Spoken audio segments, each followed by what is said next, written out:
Ημέν υπείων στρώτων, είδε παίζον, είδε νάων, φέσε πήγαν μέλαιναν, έμενε κάλιστον.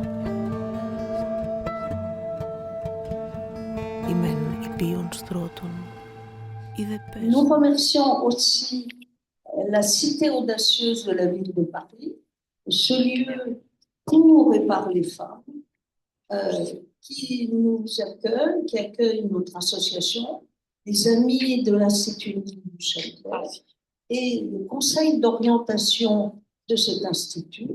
Cet institut qui, depuis 2006, développe la recherche sur les femmes, le sexe et le genre, et dont le conseil d'orientation a pour objectif majeur de diffuser cette recherche auprès du plus large public possible, en particulier en faisant des conférences et débats comme celle de ce soir. Et l'Institut a choisi de s'appeler Émilie du Châtelet, il faut dire qu'une des plus importantes, comment dire, un des plus importants choix que nous avons fait, c'est de mettre en lumière des femmes qui ont souvent été oubliées ou, comment dire, méconnues, car Émilie du Châtelet est une femme du XVIIe siècle et à la fois scientifique, elle s'est même enseignée à la philosophie, mais dont l'histoire a retenu le nom pendant assez longtemps, changé heureusement, par rapport à sa relation avec Voltaire. Et alors que personne ne pensait, ou peu de gens pensaient à, comment dire, qu'elle était aussi la traductrice de Newton et qu'elle avait écrit le traité sur le bonheur qui s'approche du genre philosophique. Voilà. Donc, la conférence de ce soir, et le café de ce soir, disons, est tout à fait en lien avec nos objectifs et pour traiter justement de ce sujet de l'invisibilité des femmes, disons, de leur marque dans l'histoire qu'on efface, nous allons donc aborder le thème de repenser la place des femmes dans la discipline philosophique et en particulier l'importance du XVIIe et XVIIIe siècle. Pour traiter ce sujet passionnant, nous avons invité Marie-Frédérique Pétrin et nous la remercions d'être ici avec nous, bien sûr, et Nicole Fouché, qui est comme moi membre du conseil d'orientation de l'Institut Châtelet. Moi, je m'appelle Nicole Sabet, je vous dis mon nom au passage, va vous présenter Marie-Frédérique Pétrin. Et nous avons ici aussi la présidente du conseil d'orientation, Joselyne Gauthier, ici au deuxième rang. Voilà. Donc, Nicole, c'est à toi. Et après, on prend la parole pour le débat. Merci. Alors, juste quelques mots de biographie. Est maître de conférence habilité à diriger des recherches. Elle est à la faculté de philosophie de l'université de Troyes. Ça m'a bien amusé, ça, la faculté. Je me demandais si c'était un résidu autre part en vrai. Vous avez dit que c'était ça, parce que pour moi, les facultés, elles ont disparu, mais déjà, j'ai pas d'idée. Il y a eu des critiques de cette indépendance. Voilà, vous avez nous dire rapidement, si je vous dis bien, très rapidement comment ça peut se faire, parce que là, c'est micro, et puis, elle travaille donc sur les femmes philosophes, ça ne va pas vous étonner, le cartésianisme et ses différentes lectures, notamment féministes, Elle travaille également sur les perceptions modernes de sexe et de genre, et enfin sur les femmes philosophes modernes et leur redécouverte. Voilà, et pour aujourd'hui, donc, elle va traiter le sujet qui a été annoncé par Nicole. Voilà, Marie-Frédérique, vous avez la parole. Merci beaucoup de m'avoir invité. Merci d'être là, toutes et tous. Donc, effectivement, ce que j'aimerais discuter avec vous aujourd'hui, c'est l'invisibilité des femmes en philosophie. Alors, cette invisibilité, on la connaît bien dans tous les domaines, hein, aucun domaine n'y échappe, mais en philosophie, elle me paraît particulièrement frappante. Si on nous demandait de citer des philosophes femmes, ben, je pense qu'à part Hannah Arendt et Simone Veil, on serait bien embêtés. Et ce qui est, nous, grand public, et quand on le demande à des étudiantes et des étudiants de philosophie, ben, ils sont bien embêtés aussi. C'est-à-dire qu'à part Hannah Arendt et Simone Veil, on ne connaît pas de nom de femmes philosophes. Donc, est-ce à dire qu'il n'y en a pas eu? C'est ça ma question, tout simplement. Alors, regardez le programme de terminale. C'était le petit flyer de présentation de la conf de ce soir. C'est le programme, c'est les auteurs de terminale. D'accord? J'ai souligné les femmes, en rose, comme il se doit, puisque ce sont des femmes.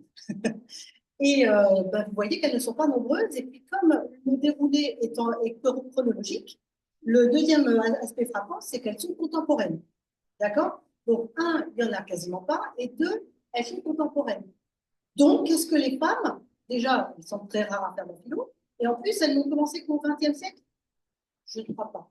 C'est ce que je voudrais essayer de montrer aujourd'hui. Il y a vraiment, rien qu'en regardant ce tableau, on voit qu'il y a une double invisibilité, dont on va voir évidemment que c'est aussi une invisibilisation, ce qui n'est pas la même chose, qui concerne les femmes philosophes.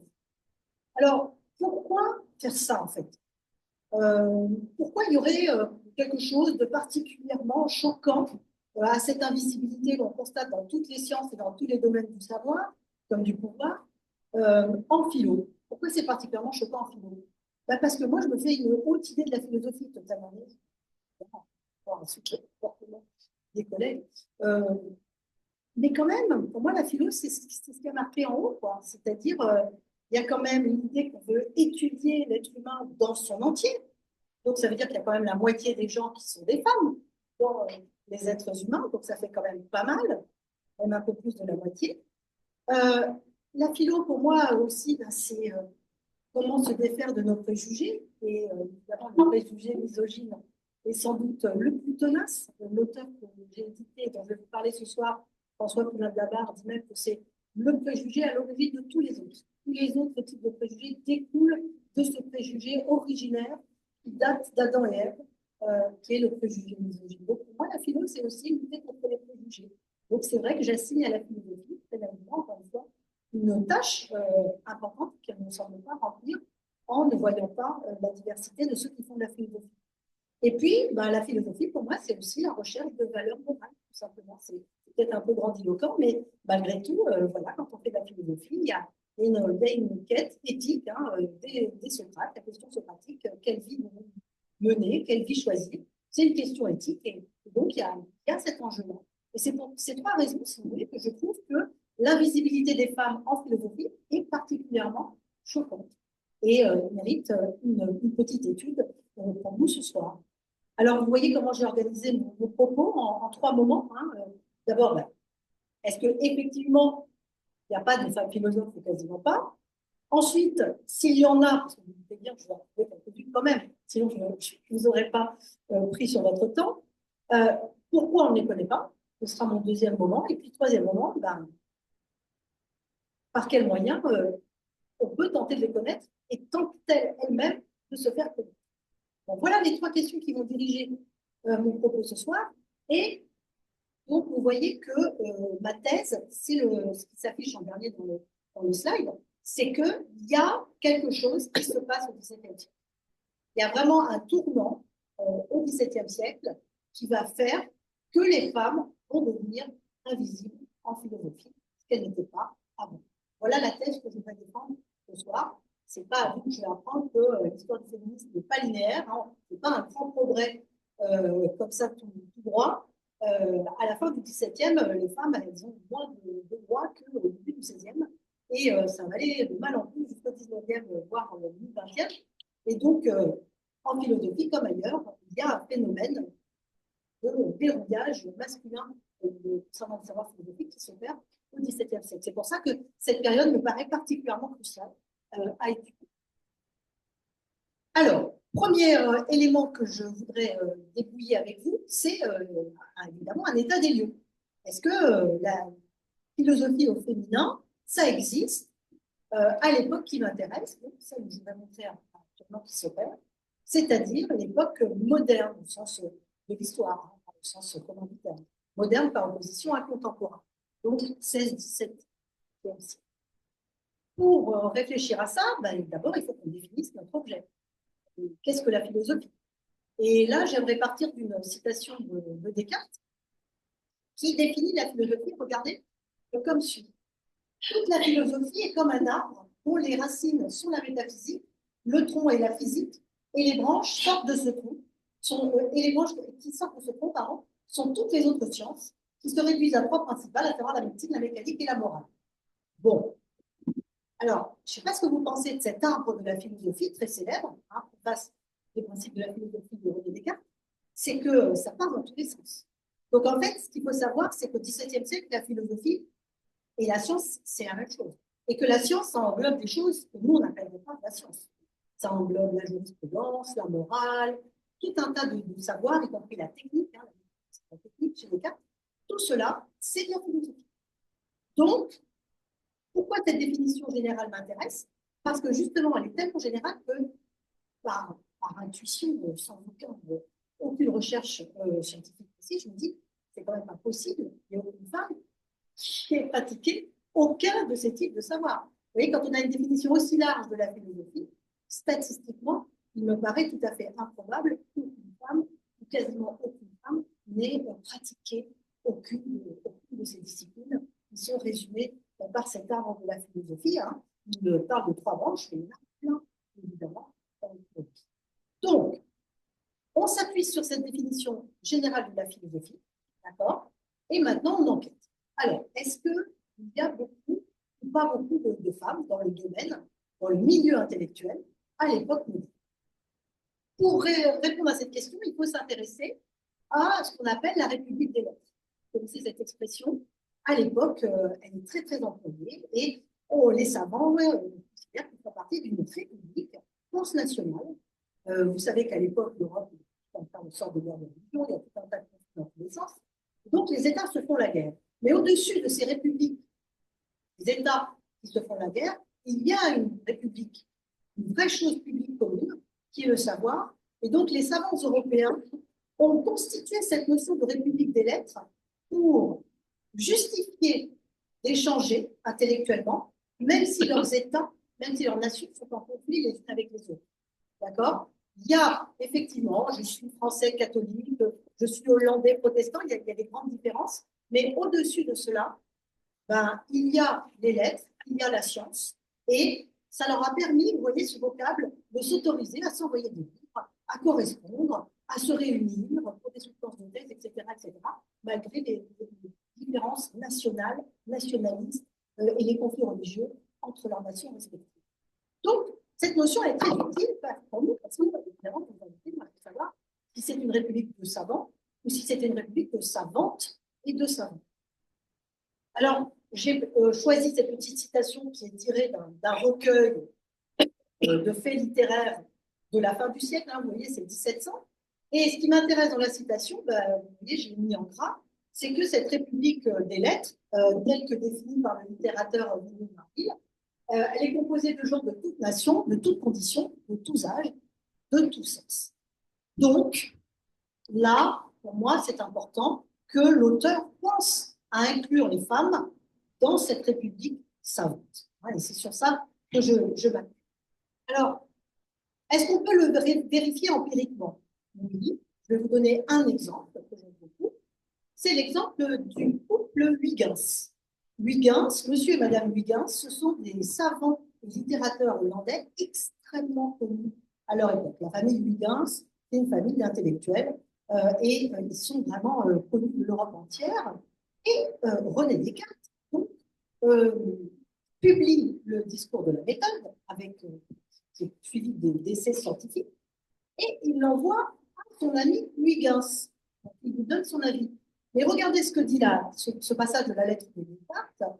Vous m'obligeriez infiniment si vous prenez la peine de les lire, de faire marquer vos corrections à la marge et de me permettre après de les voir, que si Madame de Zulichen, c'est-à-dire Madame Huygens, sa femme, il voulait aussi joindre les siennes, je le tiendrais à une faveur inestimable et je croirais bien plus à son jugement qu'à celui de beaucoup de philosophes qui souvent est rendu par art fort mauvais. Je ne tire déjà pas peu de vanité de ce qu'elle a daigné écouter quelque chose des météores, c'est-à-dire essai scientifique sur les météores.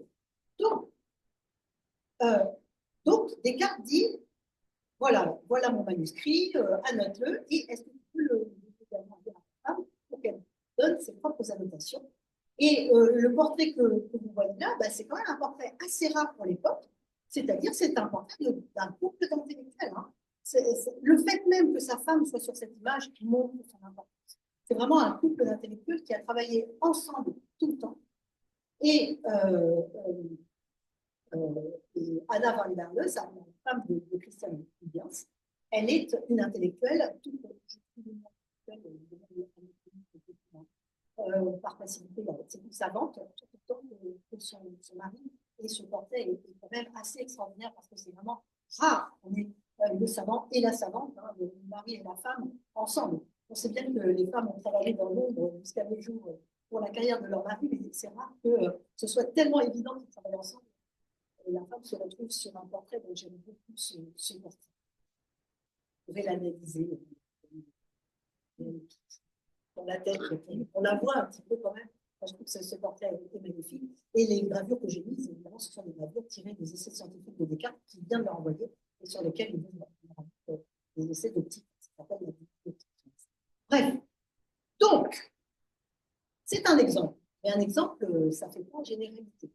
Donc, la question est de savoir si ces savantes, maintenant qu'on sait qu'il y en a dans la République des lettres, on a pris un exemple significatif, est-ce que ça reste des exceptions remarquables ou est-ce qu'elles sont nombreuses? Donc là, vous voyez, j'ai remis la même image que tout à l'heure de la République des lettres, mais j'ai ajouté 2 références d'ouvrages classiques. L'ouvrage de Nicolas Timmermans et puis un ouvrage de Weiss qui, tous deux, montrent qu'en réalité, quand on commence à faire des recherches précises sur cette époque, on se rend compte qu'il y a de très nombreux savants et de très nombreux philosophes dans les milieux intellectuels à l'échelle de l'Europe. Donc, ce sont 2 ouvrages classiques.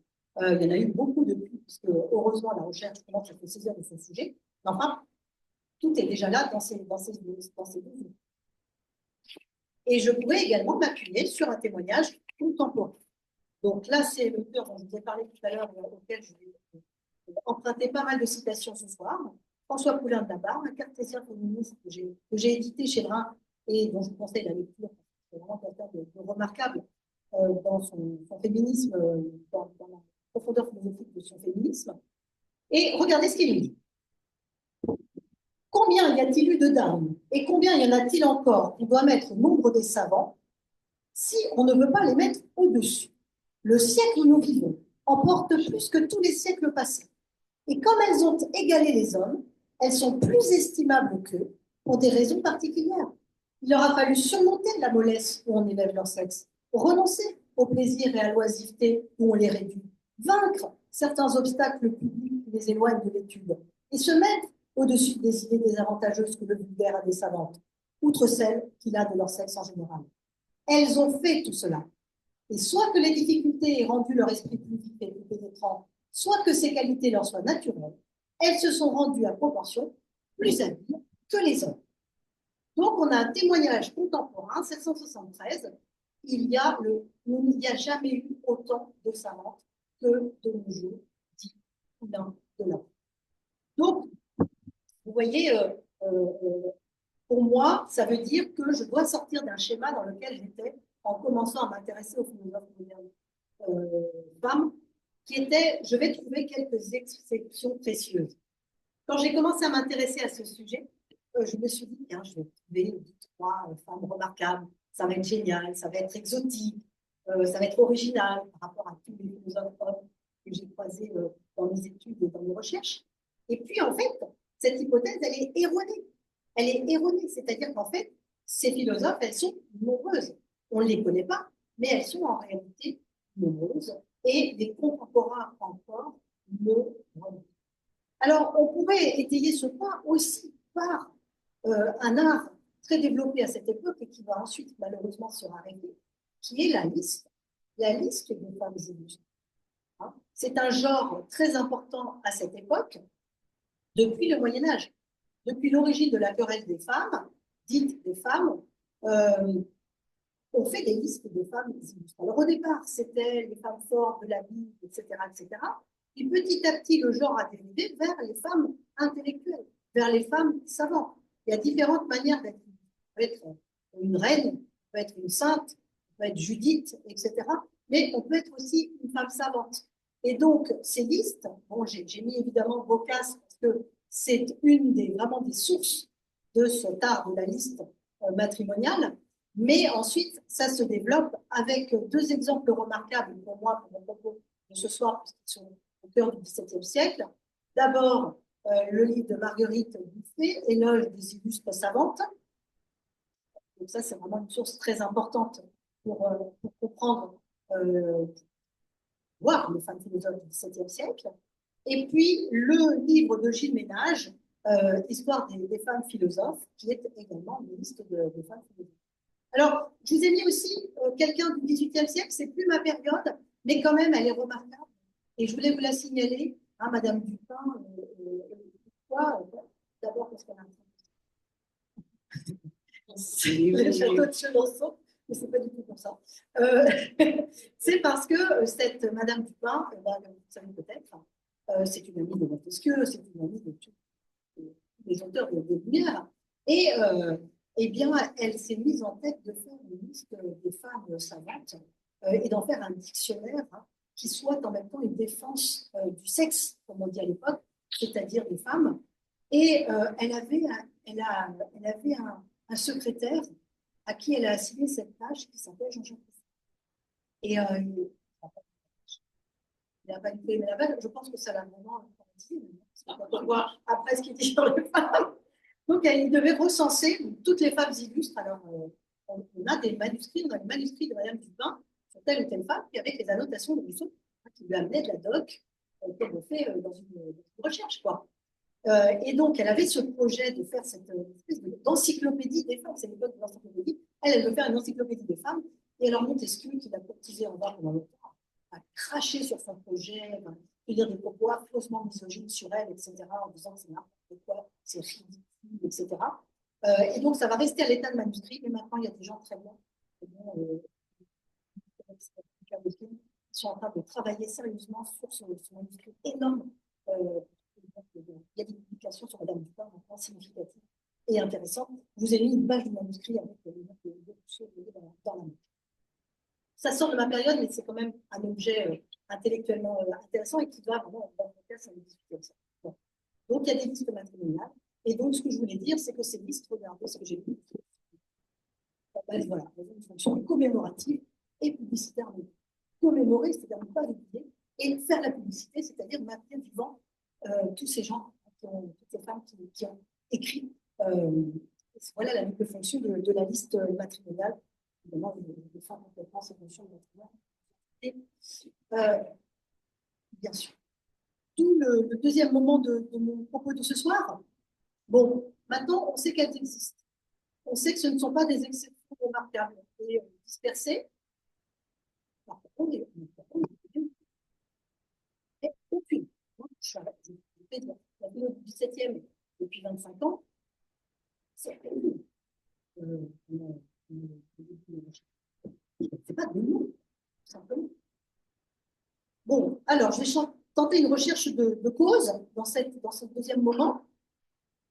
Et c'est là que vous allez comprendre pourquoi je me suis centrée sur le XVIIe siècle et pourquoi je veux attirer votre attention sur ce siècle-là, particulièrement.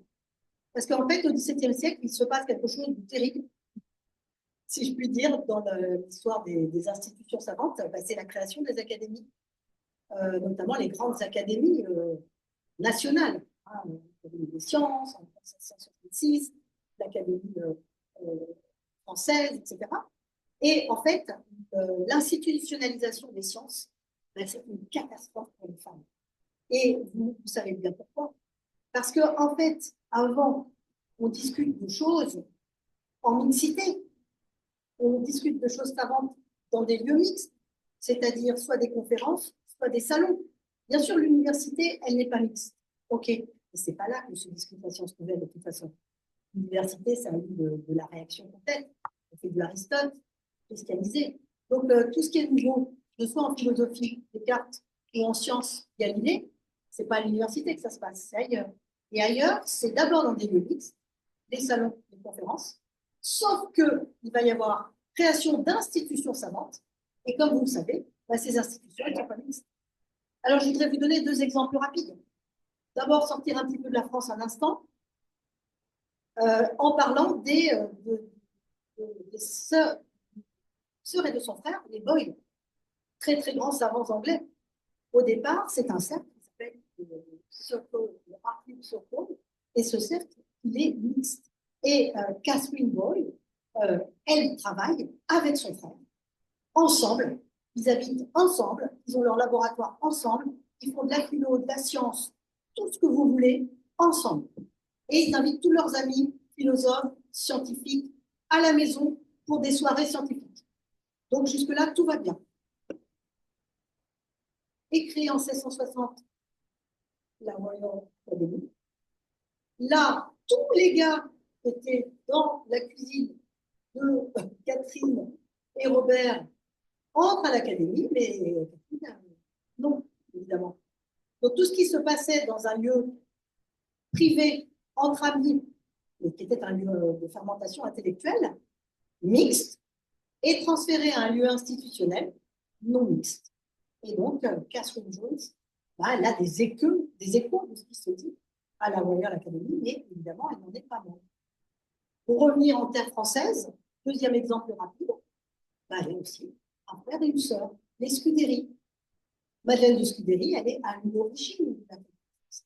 Elle en a discuté les statuts, les attendus, les objectifs chez elle, dans son salon. Et quand l'Académie est fondée, elle n'est pas mixte. Et tous les gens qui étaient dans son salon deviennent les premiers académiciens.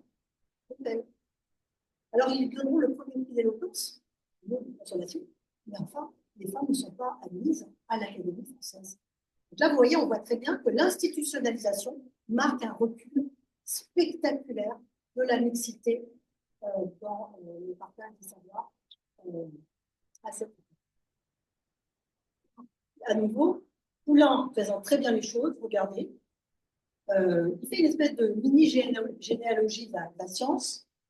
Donc, il parle des scientifiques. Au départ, il dit les premiers savants, les premiers philosophes, c'était des prêtres égyptiens qui n'avaient rien à faire de leur journée parce qu'ils ne travaillaient pas et qui, donc, s'embêtant, ont commencé à réfléchir sur les cieux, tout ça. Ils ont formé des hypothèses, ils ont parlé de leurs hypothèses. Les gens étaient étonnés et en respect devant de telles hypothèses. Ils ont commencé à les vénérer. Ils se sont dit, tiens, c'est chouette d'être vénéré.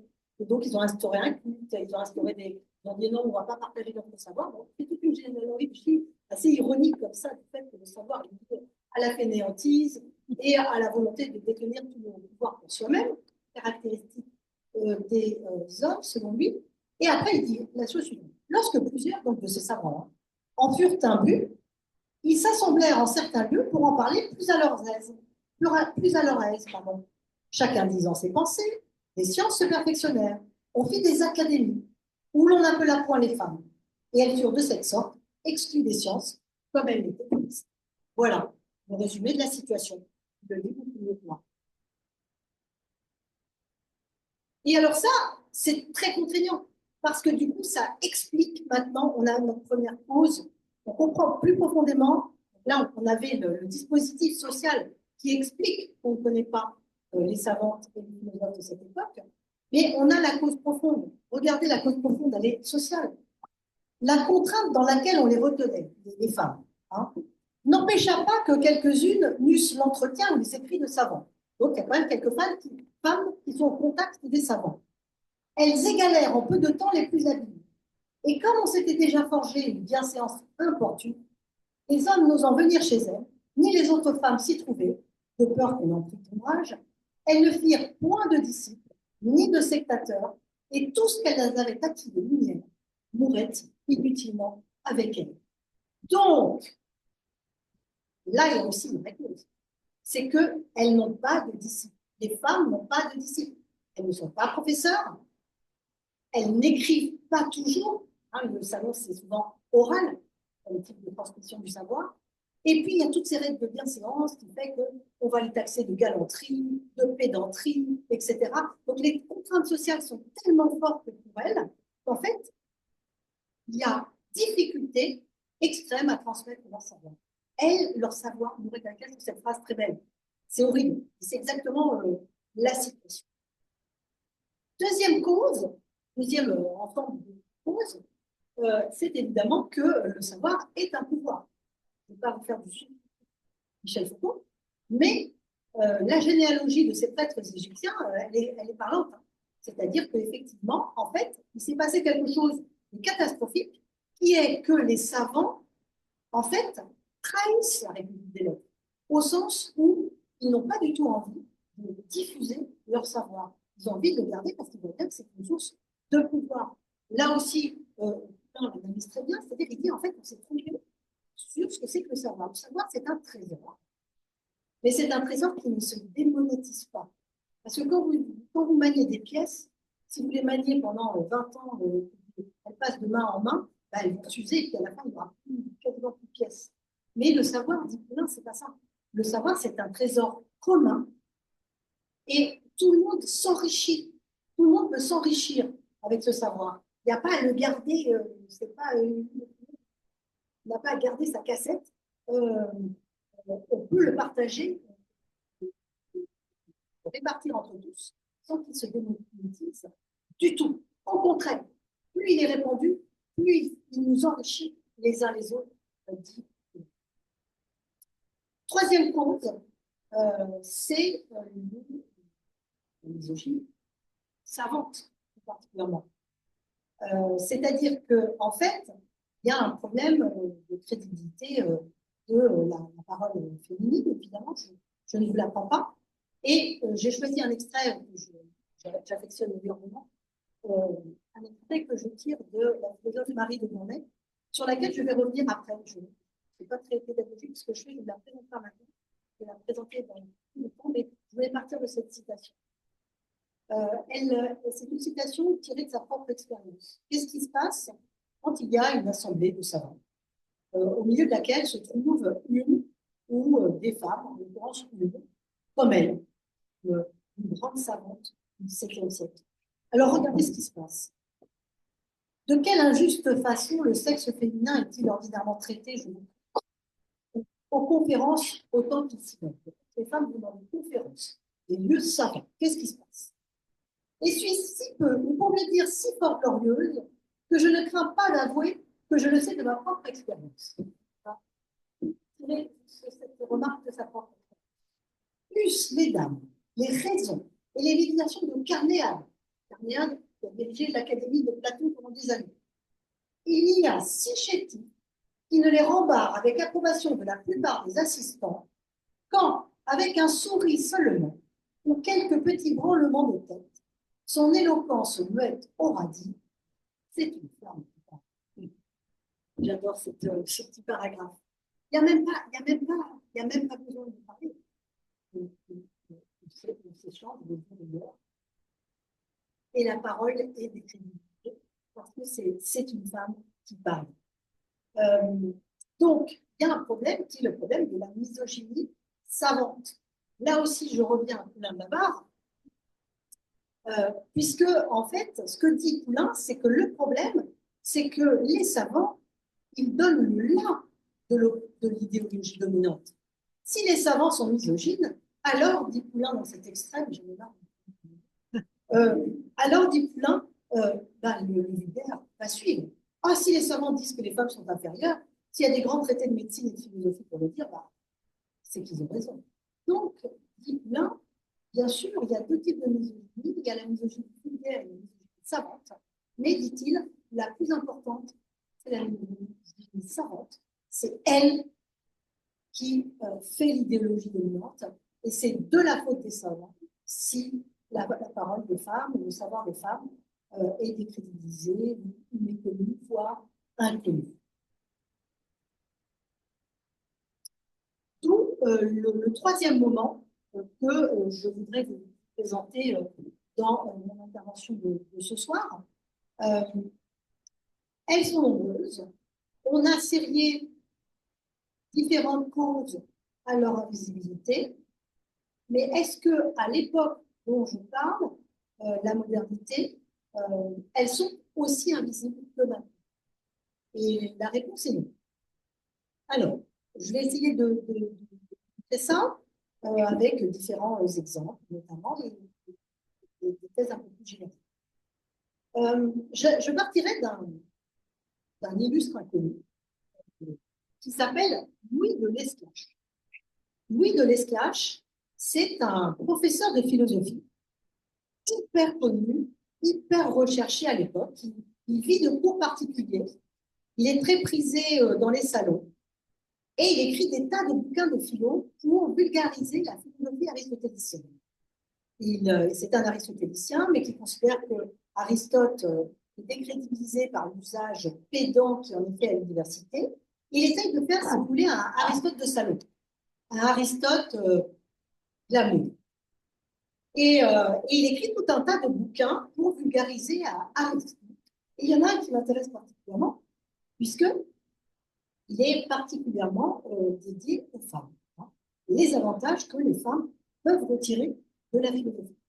Donc, c'est un manifeste en faveur d'une éducation philosophique pour les femmes. Encore une fois, c'est vraiment quelqu'un qui est très connu à son époque. Louis XIV pense à lui pour être le précepteur de ses enfants. C'est la conclusion des salons, etc., etc. Bon. Donc, il écrit cet ouvrage que, personnellement, j'ai étudié dans mes recherches. Et c'est un ouvrage assez étonnant. Alors, vous vous demandez qu'est-ce que c'est que le fond du slide. En fait, pour vulgariser la philosophie aristotélicienne, il a décidé de faire des tableaux comme ça, à branches, pour que ça soit plus facilement mémorisable. En fait, c'est un peu l'ancêtre des cartes mentales. C'est les arts de la mémoire, il y en a depuis l'Antiquité, hein, avec des cases comme ça, des ramifications de choses en arbre. Et Lesclache, il adore ça. C'est bien que quand vous prenez un livre de Lesclache, la BNF, en fait, c'est des pages qui se déplient comme ça et qui peuvent être très, très longues. Parce que c'est un accordéon. Il y a l'arbre qui fait de plus en plus de ramifications. Et c'est censé, vous voyez, faire une espèce de carte mentale facile à apprendre. Dans l'éthique, il y a l'éthique appliquée, l'éthique théorique, dans l'éthique appliquée, il y a ça, ça, ça. Il y a ça, vous voyez, comme ça en a. Donc, c'est vraiment un pédagogue. C'est quelqu'un qui réfléchit à la pédagogie en philosophie et à la manière de sortir Aristote des poussières de l'Assemblée. Bien. Donc, voilà, c'est quelqu'un d'assez intéressant. Il écrit cet ouvrage, donc, et dans la préface de l'ouvrage, il y a une mise en scène un peu moléresque, un mari qui est très mécontent parce que sa femme passe son temps chez un philosophe à regarder s'il y a des habitants sur la Lune, à pousser des boules de billard au lieu de faire le pot-au-feu du soir. Vous connaissez ce type de rhétorique qu'on trouve chez Molière. Et l'autre dit, ah ben non, tu sais, en fait, la philosophie, c'est pas forcément ça. Regarde, il va essayer de convertir le mari à l'idée que sa femme puisse faire de la philosophie. Et à la fin de la préface, c'est assez rigolo parce que, en fait, le type qui défend la philosophie, il dit, mais il faut quand même dire la vérité. Si en fait, tu ne veux pas que ta femme fasse de la philosophie, c'est parce que tu as peur sur un peu. Et donc, le dernier argument, c'est au fond, les maris interdisent aux femmes de faire de la philosophie parce qu'ils ont peur de se rendre compte à quel point ils sont bêtes. C'est un vrai et donc voilà, donc ça nous a été assez amusant de ce point de vue-là. En tout cas, la préface, après, c'est très bien parce que donc je ne suis pas sûre du tout qu'il soit très pédagogique et qu'il pousse à l'aristotélisme, mais c'est une autre histoire. Et alors, regardez le petit twist auquel j'en arrive, parce que vous devez vous demander pourquoi elle a appelé ça anonymat et pseudonymat, alors qu'on parle d'un truc qui s'appelle l'histoire, donc il n'est pas anonyme et il n'a pas de pseudonyme. Ben, si, quand même. Parce que si on regarde justement le dictionnaire de Marguerite Buffet dont je parlais tout à l'heure, l'éloge des illustres savants. Et puis, le dictionnaire de Briquet, au début du 19e siècle, qu'est-ce qu'on constate? Eh bien, on se constate qu'en fait, derrière M. Descraches, il y a une Madame Descraches. Et sacrément, regardez ce que dit Marguerite Buffet, c'est quand même une contemporaine. Ça ne peut pas non plus inventer n'importe quoi. C'est pas de le dire. Nous voyons à la personne de Madame de Descraches briller toutes les sciences des philosophes de l'Antiquité. Cette docte philosophe est si savante et si habile dans la philosophie qu'elle a surpris les plus galants esprits du siècle qui auraient douté de sa doctrine s'il n'avait été présent dans les rencontres où elle a parlé et soutenu des thèses à la tête de tout ce qu'il y a d'Abidjan à Paris, où il s'est agité les plus belles et les plus curieuses questions de philosophie et où on a vu diverses fois triompher cette savante Minerve avec tant de doctrine et d'éloquence qu'elle prenait aussi facilement le cœur que l'estime de ses auditeurs. Elle a une grâce et une facilité à s'exprimer si belle, une prononciation si agréable, qu'on ne peut rien ajouter à cet incomparable. Les jours qu'elle parlait en public, elle attirait tout le beau monde de Paris pour l'entendre. Je lui ferai justice quand je dirai qu'elle ne recevait pas moins d'éloges que faisaient autrefois ces fameux orateurs grecs et latins quand ils avaient harangué au Sénat. Sacré éloge. On est bien dans le registre de l'éloge. Donc en fait, Madame Descraches, Madame de Descraches, soit c'est vous, soit c'est vous. Madame Descraches était professeure de philosophie, faisait des conférences publiques et visiblement était très appréciée. Or, que nous dit Fortuné Briquet dans son dictionnaire peu après? Regardez. Madame de Descraches vécut dans le XVIIe siècle, elle composa des ouvrages de philosophie qu'elle fit paraître sous le nom de son époux. Alors, je n'ai pas trouvé de corroboration de ce fait, hein, puisque dans le dictionnaire d'époque, 1668, vous l'avez vu, ça c'est toute la notice. Donc elle ne dit pas que Madame de Descraches écrit les livres de son mari. Donc qu'est-ce qui s'est passé entre les deux pour que Briquet arrive à cette conclusion? Je ne peux pas vous le dire, mais je trouve ça intéressant comme hypothèse de travail, vu le nombre de femmes qui ont écrit les ouvrages de leur mari. Je ne me suis pas tellement attardée sur les... Je n'ai pas dit ce que je voulais dire en fait. Parce que ce que je voulais dire, c'est que maintenant, on sait bien que tous les romans de Georges de Scudéry ont été écrits par Madeleine de Scudéry. C'est lui qui est rentré à l'Académie française et pas elle. Donc, si vous voulez, le pseudonymat, il marche très bien entre frères et sœurs, autant qu'entre père et fille, ou entre mari et femme, d'accord? Et c'est une pratique très, très courante à cette époque. Voilà. Donc, on a les Scudéry et on a les Descraches comme exemple significatif de ce fait. Donc, première stratégie des femmes savantes de cette époque, publier anonymement ou sous pseudonyme.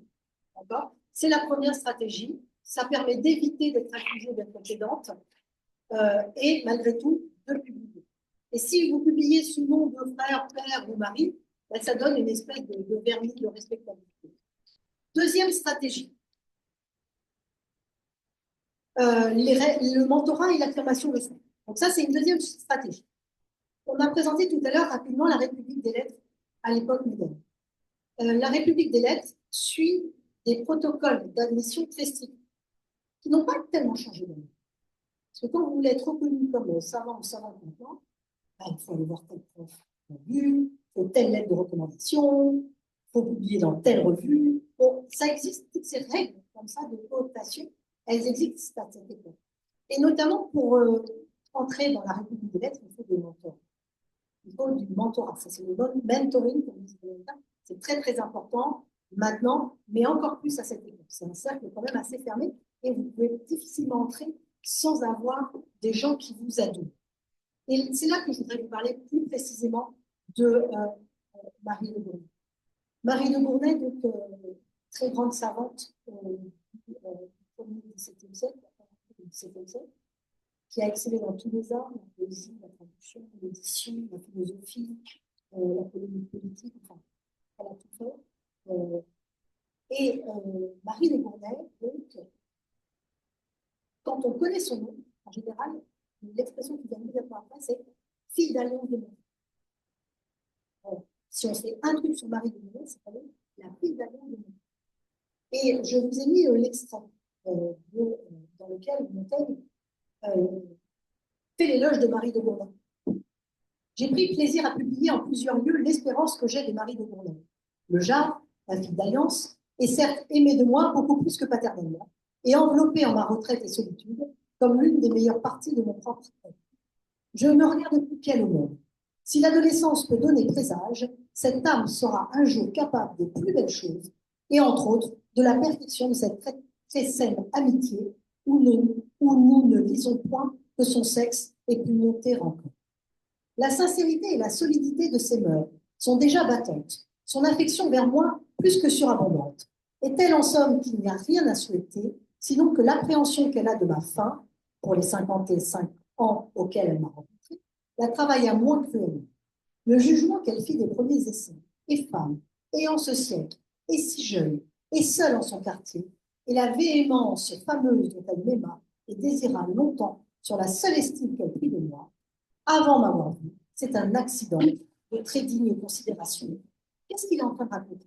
Il est en train de raconter que, toute jeune, Marie de Gournay tombe sur les essais. Elle est éblouie par ce livre et elle entre en contact avec Montaigne. Elle lui écrit, elle dit: je veux vous rencontrer, c'est bien. Et ils discutent tout un tas de choses. Ils se rencontrent et ils passent des semaines ensemble, discuter des essais. Et quand Montaigne meurt, il l'instaure éditrice de la dernière version des essais. Donc, Marie de Gournay est entrée dans le monde savant par le plus grand des menteurs, Michel de Montaigne, qui l'a instaurée éditrice des essais. C'est une responsabilité pour une jeune fille, une jeune femme de 25 ans, c'est une responsabilité incroyable. Donc, elle a un exemplaire annoté avec les dernières annotations de Montaigne, elle est chargée d'éditer les essais. Et elle le fait avec un soin, une minutie, elle traduit toutes les citations, elle prend en compte toutes les annotations de Montaigne, elle suit le texte, elle verrouille les privilèges pour pas qu'il y ait des éditions pirates. Pendant des dizaines d'années, elle suit cette édition et elle la surveille jalousement pour que l'écrit de Montaigne ne soit pas caviardé, modifié, etc. C'est un travail éditorial de toute première importance. Bon, alors, elle a le manuscrit qu'elle recopie, qu'elle annote pour faire la dernière édition de l'essai.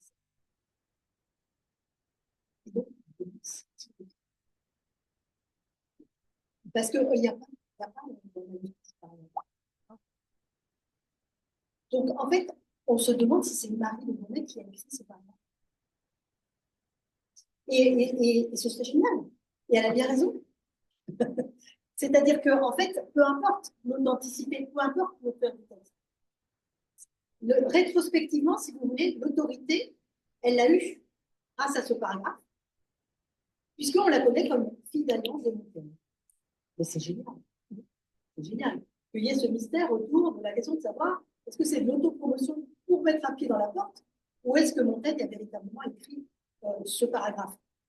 En fait, il a instauré éditrice des essais, ne l'oubliez pas. Hein. Parce que là, vous allez dire, ben, c'est une imposteuse complète, impostrice complète contre Marie de Gournay. Non, il lui a confié la mission d'éditer les essais. Donc, il avait une confiance totale de leur correspondance. Il a une confiance totale en elle, intellectuellement. Mais ce paragraphe, c'est pas toute la question de son.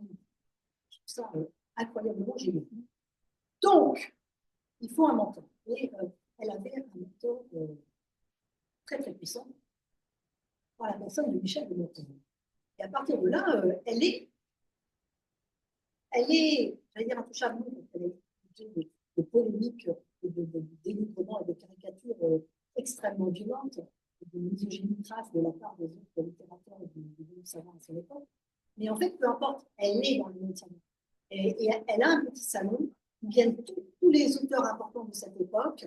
Et je dis un petit salon parce qu'elle a très peu d'argent. Donc, il y a des anecdotes assez rigolotes.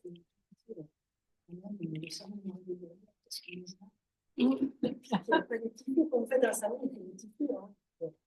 Elle a 3 apéritifs de les gens qu'elle est savante parce que niveau cocktail, c'est pas génial. En tout cas, c'est une savante. Les jeunes littérateurs viennent demander l'adouement de Marie de Gournay. Donc, vous voyez, il y a un retournement de situation. Elle peut devenir elle-même mentor. Et ce sur quoi je voudrais insister, c'est pas ça. C'est pas ça. Ben, je le dirai plus tard. Ok. Donc voilà. Donc, l'exemple que je voulais donner, c'est l'exemple de Marie de Gonnet, qui, elle, a un mentor très puissant, fait mettre son portrait en tête de ses œuvres complètes. Il y a une affirmation de soi comme autrice qui est complètement assumée. C'est vraiment le cas inverse du pseudonymat ou de l'anonymat. Et c'est une autre stratégie intéressante qu'on voit se développer chez les autrices philosophes de cette époque. Bon, mais vous avez vu que j'étais partie d'une définition de la philosophie assez générale, avec tout un tas de types de sciences, de techniques et de savoirs. Et au fond, est-ce que, la question se pose de savoir, est-ce que j'ai pas été peu rigoureuse en disant, ben voilà, tel est philosophe. Est-ce que vraiment on les appelle philosophes à cette époque? Voilà la question que je voudrais me poser maintenant. Est-ce qu'on les appelle des philosophes à l'époque? On a vu que c'est le cas dans la notice sur Madame de Lesclache. Hein. Comment on appelle toutes ces femmes? Alors là, vous voyez, j'ai mis deux exemples. L'édition d'époque des femmes savantes. Hein. Est-ce qu'une femme savante et une philosophe, c'est la même chose? J'ai mis l'exemple aussi du dictionnaire de Sommet, le fameux dictionnaire des précieuses. Est-ce qu'une précieuse, c'est une savante? Est-ce qu'une précieuse, c'est une philosophe? Vous voyez, il y a une indétermination de vocabulaire qui peut prêter à discussion, mais que je vais trancher avec un texte, le texte d'un philosophe qui a grandement, d'un littérateur, pardon, qui a grandement participé au choix de non-mixité de l'Académie française. Il s'appelle Jean-Louis Vez de Balzac. Il faisait partie du cercle des Scuderies et il a vraiment milité pour que l'Académie française soit non-mixte. Et alors là, il est dans une discussion, dans une lettre, il est en train de discuter la question de savoir si on doit féminiser les mots. Le débat est toujours actuel. Et notamment, regardez, je ne vais pas lire tout le texte, hein, mais notamment, il pose la question de savoir est-ce qu'on doit dire une poétesse. Et alors, c'est là qu'il dit, mais est-ce qu'on va devoir dire une philosophesse? Une poétesse, une philosophesse, alors évidemment, c'est une philosophesse qui est comique par sa terminaison, évidemment, mais il est intéressant parce que regardez quel exemple il prend. Donc, on est dans un débat, est-ce qu'on féminise les noms, notamment les noms de différentes disciplines savantes, d'accord? Quel exemple il prend? Marie de Gonnet. Donc, en fait, quand il discute de savoir si Marie de Gonnet est philosophe ou philosophesse, eh ben, moi, ce qui m'intéresse, c'est qu'il cite cette femme comme philosophe. Je m'en fiche, il a pas de philosophe ou philosophesse, c'est bon. Ce qui m'intéresse, c'est que ça veut bien dire qu'à l'époque, elle est perçue comme telle. Elle est perçue comme telle et qu'on peut penser à des femmes et y associer une idée de philosophie. Tout un troisième élément dans cette dernière partie, enfin, je sais plus, c'est le troisième élément, non, ça va toujours un peu dans ma sous-partie mentorat et affirmation de soi. Je voudrais attirer votre attention aussi sur les mécanismes de savantes à cette époque. Ils sont très importants. Donc là, je cite un livre de Carole Pall qui s'appelle République of Women. Et c'est vraiment sur l'idée que, en fait, les femmes se sont organisées entre elles. Donc, il y a une république des femmes dans la république des lettres. Hein, il y a une république des lettres mixtes. Et puis, à l'intérieur de cette république des lettres mixtes, il y a des groupes non mixtes où les femmes s'entraident. Notamment, elles s'envoient des ouvrages. Et notamment, elles font autre chose qui est très, très important, et ça le reste aujourd'hui. C'est la citation. Elles se citent les unes les autres. Comment lutter contre l'oubli? Comment avoir des disciples? En se citant, bien sûr. Alors, on le connaît tous, hein, ce mécanisme, quand on fait de la recherche. Il faut avoir des citations dans des revues internationales pour exister dans les classements, etc. Eh bien, au XVIIe siècle, on raisonne déjà comme ça, bien sûr. Et donc, en fait, ces réseaux de sororité savante, ils servent aussi à se citer. Et je vous donne ici un exemple qui est particulièrement intéressant. C'est l'exemple de Marie de Gonnet, et puis de Anna Maria von Schoenmann, qui est une très grande savante hollandaise de la même époque.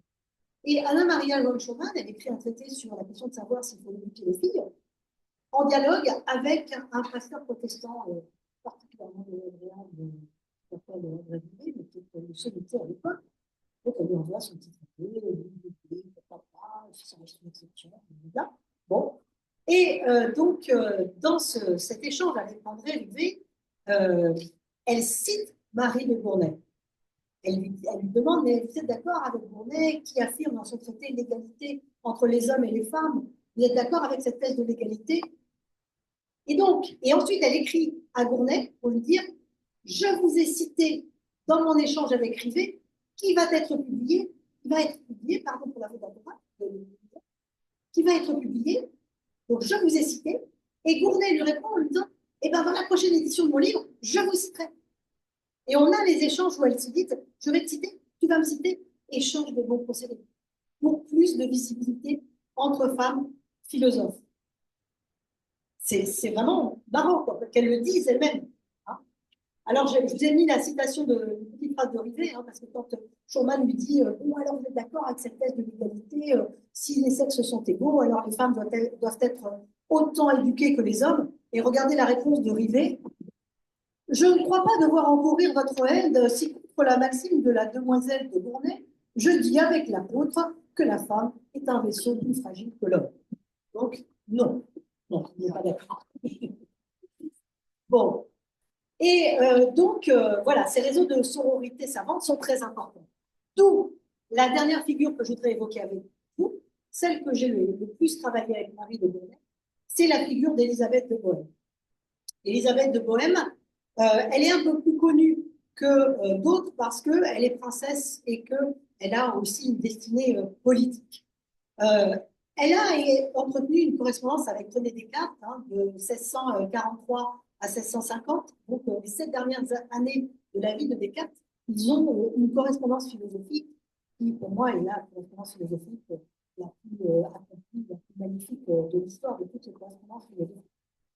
Et donc, Descartes a écrit Les Passions d'âme, son traité de psychophysiologie et de morale. Il l'envoie à Élisabeth de Bohême pour avoir son avis.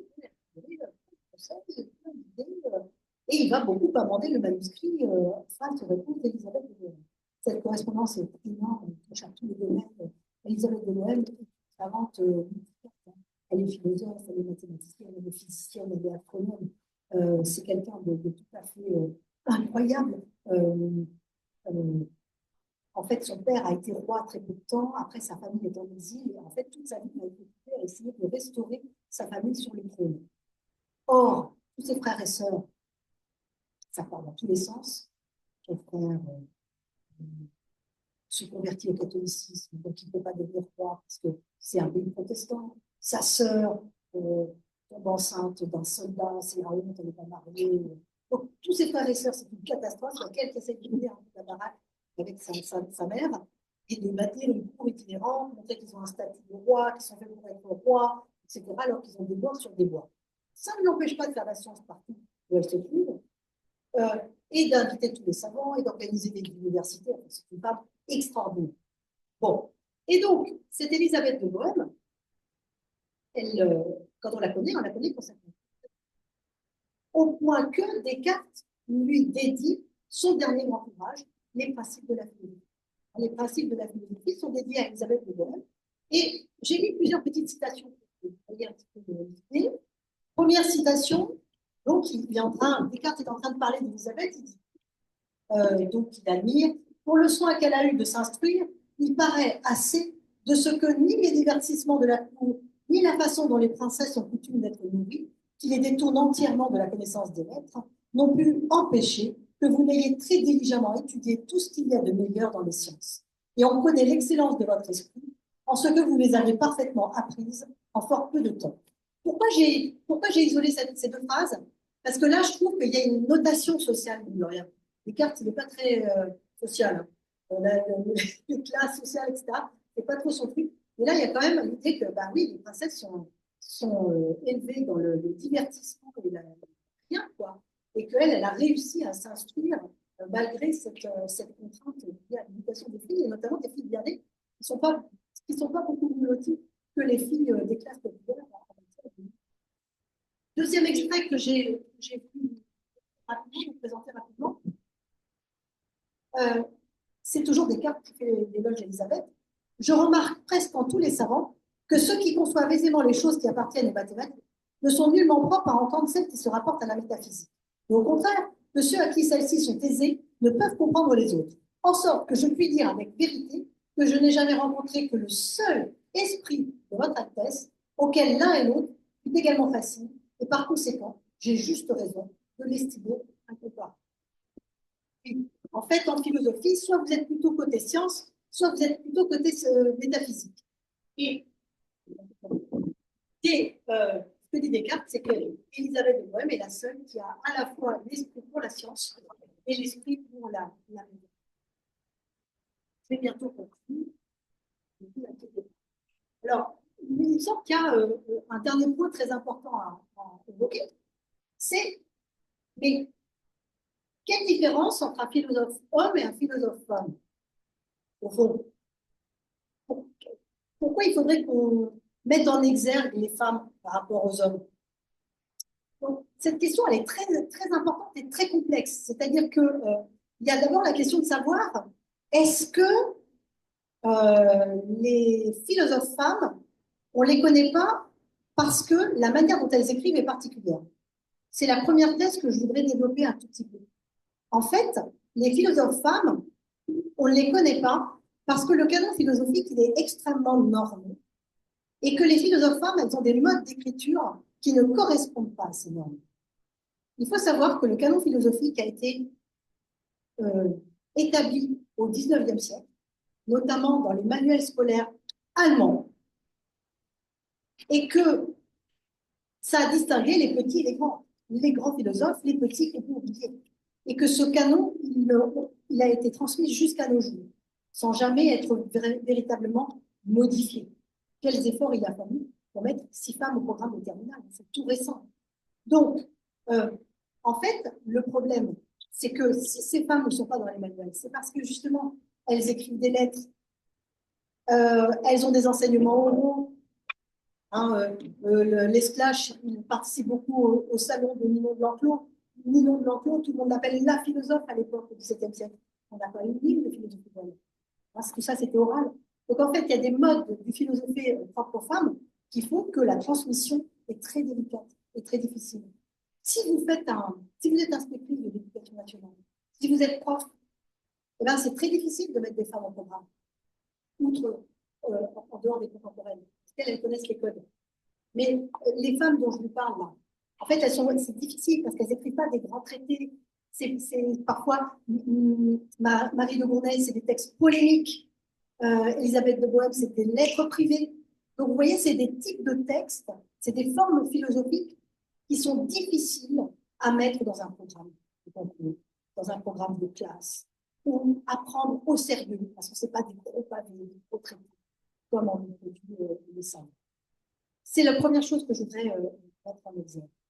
Et la deuxième chose, c'est est-ce que les femmes philosophes pensent différemment des hommes philosophes?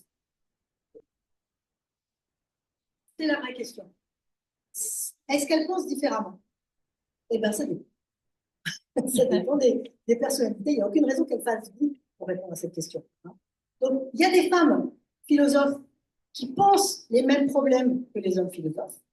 Et pour ça, on doit les connaître, parce qu'elles apportent leur pierre au savoir. D'accord? Donc, ce n'est pas qu'elles développent des pensées féminines sur la question, d'accord? Sur Dieu, sur l'âme, mais elles développent des pensées qu'il est intéressant de connaître.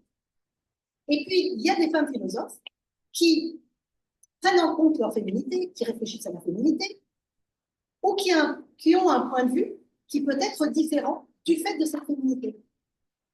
Par exemple, il est tout à fait notable que beaucoup de femmes philosophes s'intéressent à des domaines de la philosophie qui sont négligés par les hommes.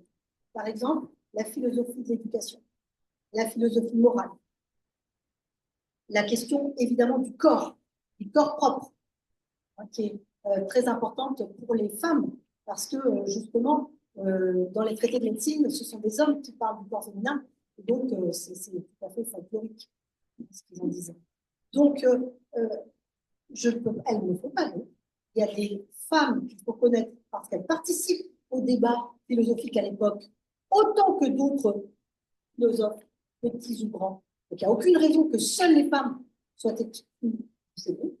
Et puis, il y a des femmes qui méritent d'être connues parce qu'elles ont des pensées qui sont liées à leur vécu de femme et qui ont une originalité par rapport au vécu de leurs collègues masculins. Voilà. Il y a les deux cas, selon moi. Et donc, je souhaite, si vous le voulez bien, terminer par un texte pour vous donner un exemple, tout simplement. Il faut quand même prendre un exemple de texte philosophique de femmes, il me semble, pour terminer cette conférence. Alors, j'ai beaucoup hésité. Parce qu'au départ, je me suis dit, je vais prendre un texte un peu militant, un texte de l'égalité des femmes de Marie de Gournay, ou un texte de Gabrielle Tuchon, qui a écrit un grand livre qui s'appelle Du célibat volontaire. Hein, puis je me suis dit, c'est trop facile. Parce que, voilà, c'est des textes militants qui vont tout de suite nous parler. Alors, moi, j'ai pris justement tout le contraire. J'ai pris un texte de philosophie standard. Apparemment, vous allez voir qu'en fait, il n'est pas standard. Je me déplace parce que il est trop long pour que je tourne le cul comme ça. Alors, donc, c'est Elisabeth de Bohème qui écrit à Descartes. Vos lettres me servent toujours dans. Alors, donc, vous avez compris qu'Elisabeth de Bohème, elle lui arrive plein de malheurs. Plein de malheurs. Bon. Et nous, dans notre vocabulaire psychologique contemporain, on dirait que c'est une dépressive. À l'époque, on dit que c'est une mélancolique. D'accord? Vos lettres me servent toujours d'antidote contre la mélancolie quand elles ne m'enseigneraient pas, détournant mon esprit des objets désagréables qui lui surviennent tous les jours, pour lui faire contempler le bonheur que je possède dans l'amitié d'une personne de votre mérite, au conseil duquel je puis commettre la conduite de ma vie. Ça, c'est très important. Dès la première lettre, c'est elle qui a écrit à Descartes. Elle lui a dit, je veux que vous soyez le médecin de mon âme et de mon corps. Et ils ont une correspondance qui parle beaucoup de leur corps à eux deux. Et ça, c'est très intéressant parce que Descartes est en train de proposer les passions de l'âme, qui portent sur la question de l'union de l'âme et du corps, justement. Bon. Et dans la lettre qui précède cette réponse d'Elisabeth de Bohème, Descartes lui avait dit, parce qu'elle lui avait dit, je suis déprimée comme c'est pas possible, genre, c'est pas ça, j'en ai ras-le-bol, j'ai que des problèmes, etc. Donc elle était vraiment au fond du trou. Et Descartes lui a dit, écoutez, là je vois qu'une chose, il faut que vous ne pensiez à rien. Il faut considérer la verdeur d'un bois, le vol d'un oiseau. Il faut essayer que ni votre intellect, ni même votre imagination et vos sens soient mobilisés par quelque chose. Il faut porter votre attention sur l'âme. Dès que vous allez porter votre attention sur quelque chose, soit par la sensation, soit par l'imagination, soit par l'intellect, ben vous allez dériver vers les choses qui vous rendent triste. Essayez de penser à rien. Alors, regardez ce que dit Elisabeth. Si je la pouvais encore conformer à vos derniers préceptes, ceux que je viens de vous rappeler, il n'y a point de doute que je me guérirai promptement des maladies du corps et des faiblesses de l'esprit. Mais j'avoue que excusez-moi, j'ai fait des fautes de frappe, que je trouve de la difficulté à séparer des sens et de l'imagination des choses qui sont continuellement représentées par discours et par lettres, que je ne saurais éviter sans pécher contre mon devoir. Donc, premier argument philosophique d'Elisabeth, je ne peux pas penser à rien. Je ne peux pas penser à rien parce que, en fait, on ne peut pas séparer les sens, l'imagination et l'entendement. Donc, le concept de Descartes, il est théorique, il est artificiel. Il ne fonctionne pas, étant donné que nous sommes l'union de l'âme et de l'âme. Je considère bien qu'en effaçant de l'idée d'une affaire tout ce qui me la rend fâcheuse, que je crois m'être seulement représentée par l'imagination, j'en jugerai tout aussi sainement et trouverai aussitôt les remèdes que je fais avec l'affection que j'y apporte. Donc, je suis consciente du fait que si je détachais la considération de la situation de tout affect personnel, ça me permettrait de mettre à distance les mauvaises passions qui accompagnent la situation. Ok, mais je ne l'ai jamais su pratiquer qu'après que la passion avait joué son rôle. Il y a quelque chose de surprenant dans les malheurs, quoique prévus, dont je ne suis maîtresse qu'après un certain temps, auquel mon corps se désordonne si fort qu'il me faut plusieurs mois pour me remettre, qui ne se passe guère sans quelques nouveaux sujets de trouble. Outre que je suis contrainte de gouverner mon esprit en mission, pour lui donner des objets agréables, la moindre fainéantise me fait retomber sur le sujet qui va de s'affliger, et j'appréhende que si je ne m'emploie pas, on pendant que je prends les eaux du spa, ils ne se rendent plus mélancoliques. Donc là, quel est l'argument massue? Ben, en fait, la passion, ça dure très longtemps. C'est-à-dire que même les malheurs prévus, on les charge d'affect et ils vous occupent très longtemps. Même si le malheur a déjà eu lieu, on ne dit pas, bon, ben, c'est fait, c'est fait. Mon frère, ma soeur m'a déçu, a fait n'importe quoi, on mettra jamais sur le compte. Non, on est habité par le désespoir de cette situation. Et donc, en fait, elle est en train de dire que quand un malheur survient, il affecte l'âme et il affecte le corps pendant des mois, en fait. Et ce n'est pas un geste de la volonté qui permet de remédier à ça. Et regardez parce que Descartes avait conseillé d'aller de prendre les eaux en cure thermale, se remettre un petit peu. Si je pouvais profiter comme vous le faites de tout ce qui se présente à mes sens, je me divertirais sans le peiner. Donc ça, c'est la verdure d'un bois, le vol d'un oiseau. Oui, c'est vrai, je peux regarder tout ce qui se passe autour de moi sans trop y penser. C'est à cette heure que je sens l'incommodité d'être un peu raisonnable. Car si je ne l'étais point du tout, je trouverais des plaisirs communs avec ceux entre lesquels il me faut vivre pour prendre cette médecine avec profit. Et si je l'étais au point que vous l'êtes, je me guérirais comme vous avez fait. Avec cela, donc, qu'est-ce qu'elle dit? Elle dit, être raisonnable, c'est un grand malheur. Parce que ça empêche le remède de Descartes qui est ne pense à rien. On ne peut pas penser à rien quand on est intelligent. On se tarabuse, on se dit, ouais, et si on avait fait ci, si on faisait ça, peut-être que ça marcherait. Donc en fait, c'est impossible de penser à rien comme il le lui a suggéré. Et enfin, dernière phrase, avec cela, la malédiction de mon sexe m'empêche le contentement que me donnerait un voyage vers Edmond pour aller apprendre les vérités que vous tirez de votre nouveau jardin, etc., etc. C'est à Edmond. Et la dernière phrase, elle m'intéresse beaucoup, cette dernière phrase. Parce que là, on retrouve le sexe. Elisabeth de Bohème, elle ne peut pas se balader comme elle veut, elle ne peut pas monter sur son cheval et aller voir son ami René Descartes. Les femmes ne peuvent pas se déplacer comme elles veulent, faire ce qu'elles veulent à cette époque. Et ce serait le meilleur remède d'aller voir son ami et de discuter de philosophie avec lui. Mais en raison de son sexe, elle ne peut pas. Donc, vous voyez là, ce texte, peut-être qu'il vous a paru confus, compliqué, j'entends. Mais je voulais vous le donner parce que ça, c'est de la philo. C'est-à-dire, c'est une femme qui part de son expérience psychophysiologique qui est particulière, qui est liée à son intellect, à son imagination, à sa sensation, qui est aussi liée à son sexe, et qui discute avec un autre philosophe de la question de savoir comment se passe l'union de l'âme et du corps. Est-ce que je peux détacher les faits des affects qui y sont associés? Est-ce que je peux ne penser à rien? Tout ça, c'est intéressant, c'est vraiment de la philosophie psycho-morale. C'est-à-dire, quand on est déprimé, quels sont les remèdes? Et donc, c'est une vraie discussion philosophique sur la mélancolie, c'est-à-dire une passion triste, très fréquente, et notamment chez les intellectuels, et qui peut être tout à fait dirimante quand on essaie de faire de la philosophie. Donc, voilà, j'ai terminé. Merci.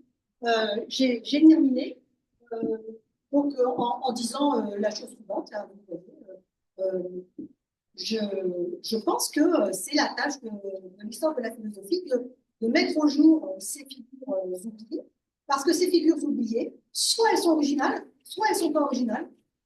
Dans les deux cas, elles participent du concert philosophique. Et la philosophie, ce n'est pas que des grands hommes, c'est des collectifs, c'est des idées qui sont dans l'air du temps et qui sont discutées collectivement. Nous, en philo, on a beaucoup de mal à sortir du monographique. Il y a l'œuvre, il y a l'œuvre, mais en fait, ces gens-là, ils ne pensent jamais tout seuls, ils pensent dans ces collectifs, et ces collectifs, ils sont toujours.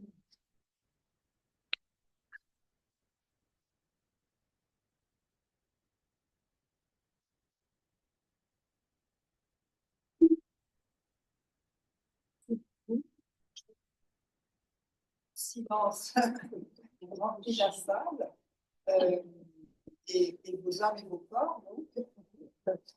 Alors, je suppose qu'il va y avoir des débats, des discussions, des questions. questions sur cet exposé absolument passionnant. C'est ça. Donc, est-ce qu'il y a- vous avez sidéré la salle. Ça fait rien. Paul, tu as terminé. Martine.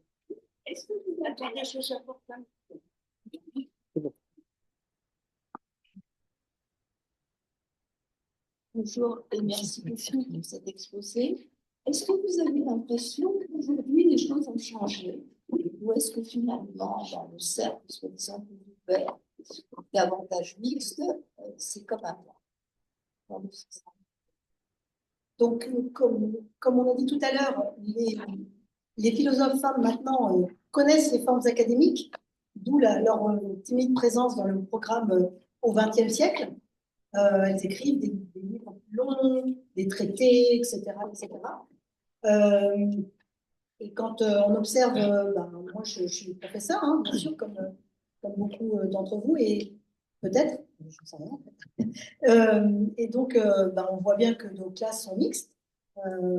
Après, c'est comme dans toutes les professions, hein, il y a des plafonds de verre. Et la différence entre le nombre de femmes maîtresses de conférences et le nombre de femmes professeurs est quand même assez sidérant. Donc, il y a vraiment quelque chose à faire encore. La discipline philosophique est très masculine, en fait. Je crois que dans les sciences humaines, la philosophie, c'est ce qu'il y a de plus masculin. Ça fait très sérieux. Et donc, il faut être un homme. Je pense qu'il y a cette idée-là.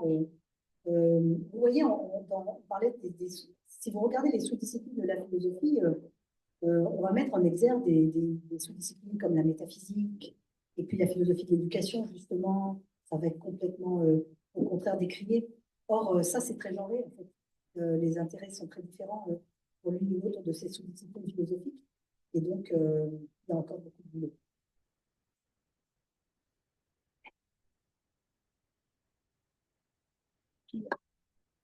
Je récupère ces choses-là, c'est que Nicole, je t'en prie, comment? Je t'en prie. Bon, moi, je voulais simplement apporter la contribution d'une amie. Merci à Madame Patra, bien sûr, qui est Geneviève Villepin, donc, qui a écrit l'ouvrage sur les femmes célibataires, sur les célibataires, des femmes singulières. Et donc, il y a toute l'épopée, j'ai envie de dire, des femmes philosophes du XVIIe au XXIe. Alors, bien sûr, Marie Gournel, bien sûr, Anne-Marie Chopin, bien sûr, Gabrielle Souchon, etc., etc.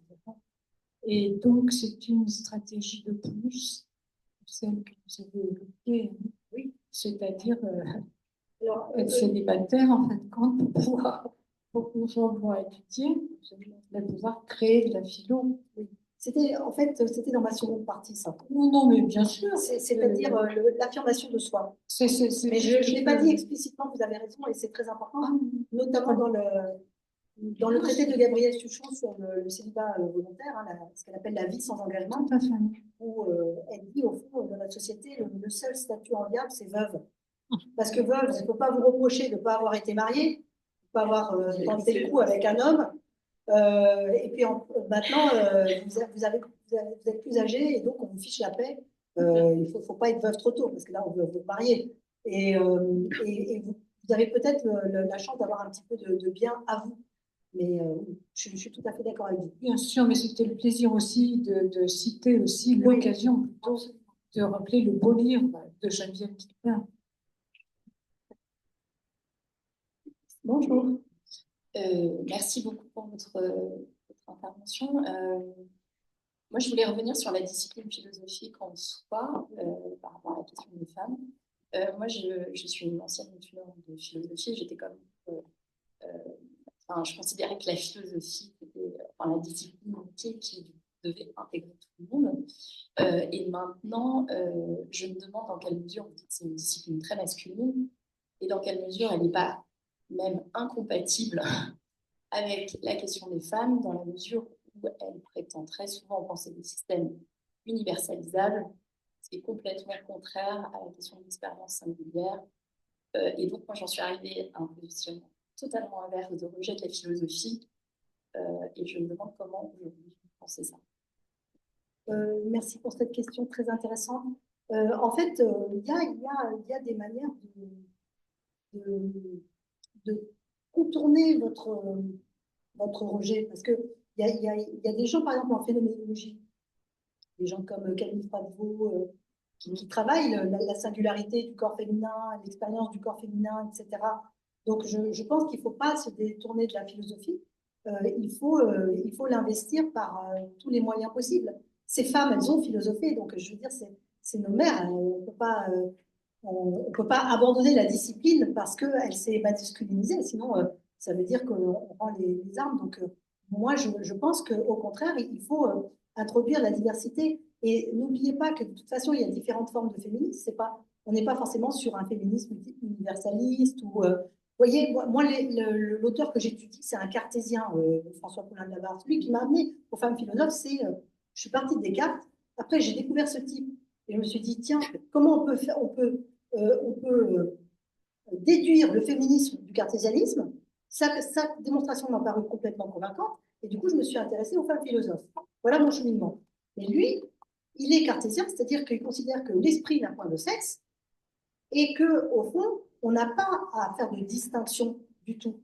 Mais si vous êtes dans une dynamique où, au contraire, vous considérez qu'il y a du singulier et que l'universel, c'est une manière de faire comme si, c'est comme quand on nous dit que le masculin, c'est un masculin non genré dans la langue française, ce qui est ridicule. Donc, si vous pensez ça, si l'universalisme vous paraît en fait une manière déguisée de masculiniser le savoir, il y a bien d'autres philosophies qui ne passent pas par cet universalisme-là.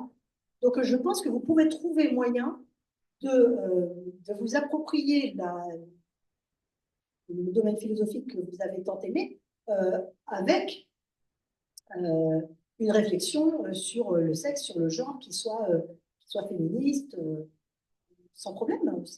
Je complète, mais après je laisse la parole. Oui, c'est juste peut-être la question de l'essentialisation qui est quand même propre à la discipline philosophique. Oui.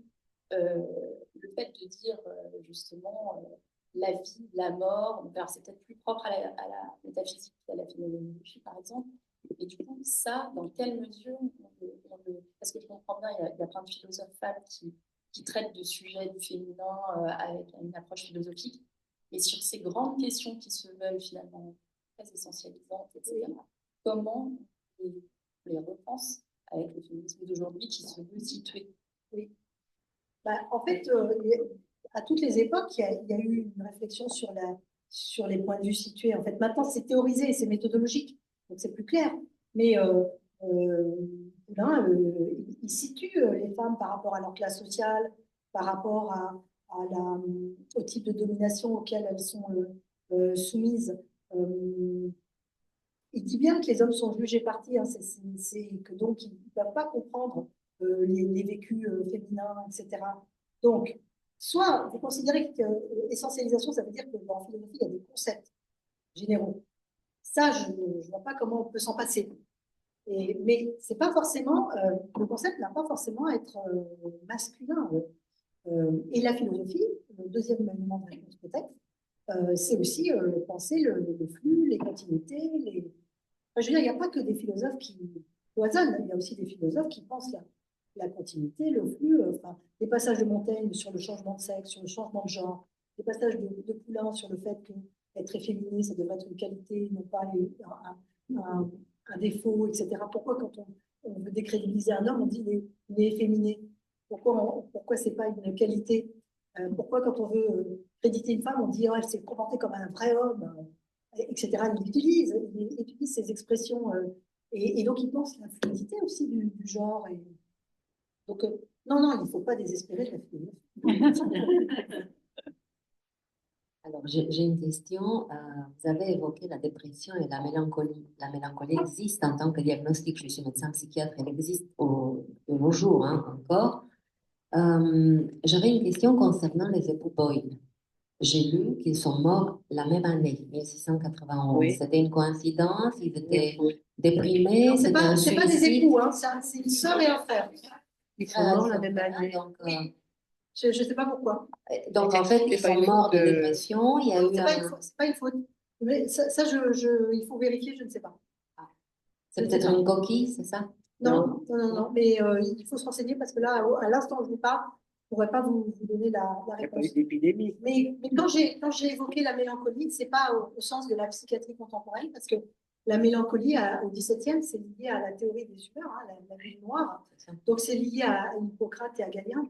Et donc c'est une manière de sexuer entièrement le corps, contre laquelle Descartes s'insurge, et les cartésiens avec lui. C'est-à-dire que, en fait, chez Descartes, il n'y a pas des humeurs qui sont masculines, féminines, les femmes sont froides et humides, enfin tous ces trucs qui viennent de la médecine antique. Lui, il y renonce complètement dans sa physiologie et ça permet de penser un esprit asexué. C'est-à-dire, ça c'est très important pour Poulain. C'est-à-dire qu'il n'y a pas, on n'est pas déterminé par son corps quand on pense. Ça n'empêche pas qu'on pense avec son corps ensuite, mais si vous voulez, j'utilisais le mot mélancolie, pas au sens contemporain, mais au sens moderne. D'accord, d'accord. Et vous parliez là, avec qui est intervenue avant, vous avez dit que c'est péjoratif de dire d'un homme qu'il est efféminé. Est-ce que c'est une acception que vous avez ou... C'est Poulain qui dit ça. Non. Il dit quand on veut dévaloriser un homme, pourquoi on dit qu'il est efféminé? Mais on le dit maintenant, non? Actuellement. Bien Oui, sûr. oui, voilà. Non, mais Poulain, c'est incroyable, ça va pris une ride. Hein. Ce préjugé, il est toujours là. Il y a tout un tas d'études sociaux qui montrent que les parents acceptent mieux une fille homosexuelle un petit peu masculine qu'un garçon homosexuel un peu féminin. Pourquoi? C'est bien, ça vient bien de la disqualification de l'efféminé et de la valorisation du viril. Mais ça vient de la Bible, hein, les femmes viriles, les viragos, les femmes fortes. Les femmes fortes de la Bible, qui se comportent comme des hommes, qui décapitent des hommes, etc., pour sauver leur peuple. Merci. C'est ça. Sur efféminé, j'ai une anecdote. C'est que les Anglais qui détestaient les Français jusqu'à il n'y a pas longtemps, ils disaient que les Français, tous les Français, étaient efféminés par rapport à eux. Parce qu'ils avaient des dentelles, enfin, ils sont fondés là-dessus pour citer ce moment-là, dire.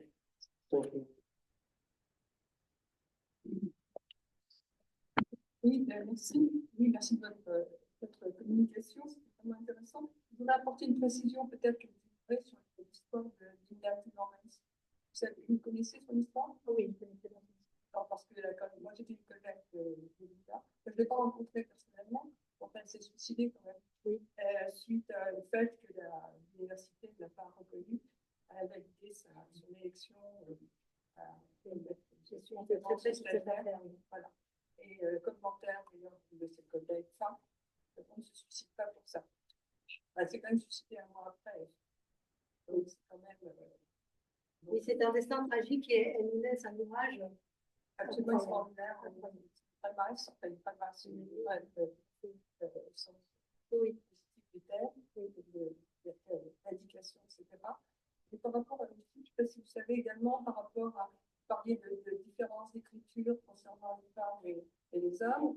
Je ne sais pas si vous avez vu, enfin, Michel Ledeuf avait fait une étude en les années 72 à peu près, très bien la date, on distinguait dans les copies d'agrégation qui étaient mixtes à l'époque, ce qui est la seule agrégation mixte, pour préciser, si on pouvait reconnaître c'était une copie de femme ou une copie d'homme. Voilà. On ne me souviens plus de la conclusion, mais en tout cas, elle fait effectivement cette démarche assez intéressante. Et puis, de manière générale, aussi, parce qu'elle a écrit, en particulier, évidemment, le sexe du savoir, ce qui n'empêchait pas, elle aussi, de s'intéresser à la philosophie classique, à des auteurs, etc. D'avoir simplement un point de vue. Oui, son ouvrage vient d'être réédité d'ailleurs à ANS Éditions et elle en a fait la promotion dans plusieurs institutions. Donc, c'est un ouvrage qui est toujours d'actualité, le sexe du savoir. Voilà. Donc, il y a quand même pas mal de femmes philosophes, non? La discipline, c'est quand même féminisé, je ne sais pas, pas plus que les littératures, plus que les littéraires, il y a recrutés en littérature. Et puis une dernière question, quand même, c'est peut-être de préciser un peu mieux pour le XVIIe siècle ce qu'on qu'on appelle philosophe, parce que c'est quand même un terme assez général, parce que je me souviens très bien que dans le Montréal, il y a le philosophe, mais je me souviens plus ce qu'il enseigne, parce qu'il y a le grammaire. Enfin, est-ce que c'est pas lui qui enseigne justement la prononciation? Si, justement, il fait de la rhétorique, alors. Il fait de la rhétorique, c'est ça, voilà. Au niveau des contenus, par exemple, est-ce que c'est tellement, ça caractérise les contenus, ou bien simplement. Oui, vous avez vu que j'en ai carrément fait une sous-partie, hein. Qu'est-ce qu'un philosophe? Parce que vous avez compris que la définition est malaisée, et notamment à cette époque où en fait la philosophie et la science ne sont pas distinctes, ne sont pas distinguées véritablement, alors que désormais, de nos jours, elles le sont. Évidemment, si on fait de la philo, c'est qu'on est en maths. Oui, non, justement, oui, mais justement, c'est à partir du 19e siècle qu'il va y avoir ce cloisonnement dans les C'est ça. disciplines. C'est ça. Au 18e siècle, par exemple, le mot philosophe désigne l'ensemble en fait, de la République des lettres. Exactement. Tous les gens peuvent Et avoir. on parlait d'Émilie du Châtelet en introduction, et elle pouvait être caractérisée soit de philosophe, soit de savante, et elle touchait à ces deux domaines. Donc en fait, c'est vrai que la discipline philosophique, les contours de la discipline philosophique évoluent beaucoup avec le temps. C'est pour ça que j'ai pris soin de la définir à l'époque comme quelque chose qui est relativement fou. La plupart des auteurs, vous pensez à Pascal, par exemple, qui est pas mal d'autorité en philosophie, en littérature, C'est ça. C'est ça. Oui, oui, Descartes surtout. Hein. Descartes, c'est un grand mathématicien. Mais Descartes n'est pas reconnu en littérature. Malheureusement, alors qu'il a écrit quelques poésies. Oui, oui, mais enfin, c'est quand même pas ça, carrément. Je plaisante parce que Pascal, le discours de la méthode, c'est quand même un chef-d'œuvre d'écriture. Hein. C'est pas quand même. Donc, je ne dis pas que c'est mal. Au contraire, c'est comme si écrit en français. Et il a dit parce qu'il voulait être compris des femmes. Oui. Il écrivait en français, non pas en latin, pour être compris des femmes. Même des femmes. La citation, c'est Que les femmes puissent même. Qui veut prendre la parole? Voilà, vous êtes tout à côté. Ah ben, c'est quand même une déclaration hautement féministe. Ah, bien sûr. Ah, bien sûr. Et le tableau que j'ai montré à un moment, qui est un tableau de reconstitution de tout, j'ai oublié de commenter le tableau. Vous savez, le tableau où il y a des personnages en rouge, là. Il y a Descartes qui est en train d'expliquer un truc à Élisabeth de Bohème. Sur une petite table, il y a plein de gens autour. En fait, c'est tous les savants de l'époque qui ont été réunis. C'est une scène fictive qui représente la République des lettres à la fin du XVIIe. Et à la table, donc, il y a René Descartes avec deux femmes. Les autres, ils sont derrière, ils font tapisserie. Et ces deux femmes, c'est Élisabeth de Bohème et Christine de Suède, à la coupe de laquelle il a terminé ses jours. Donc, en fait, les deux interlocutrices de la nouvelle philosophie, comme on l'appelle à l'époque, c'est deux femmes. Alors, c'est pas vous. Bonsoir, merci beaucoup d'être venu. Donc moi, je suis pas dans le maths, mais en philosophie, donc vous avez excusé mon ignorance, mais j'ai des questions sur la suite. Vous avez parlé un petit peu de vous, votre spécialité, c'est le 16e et le 17e.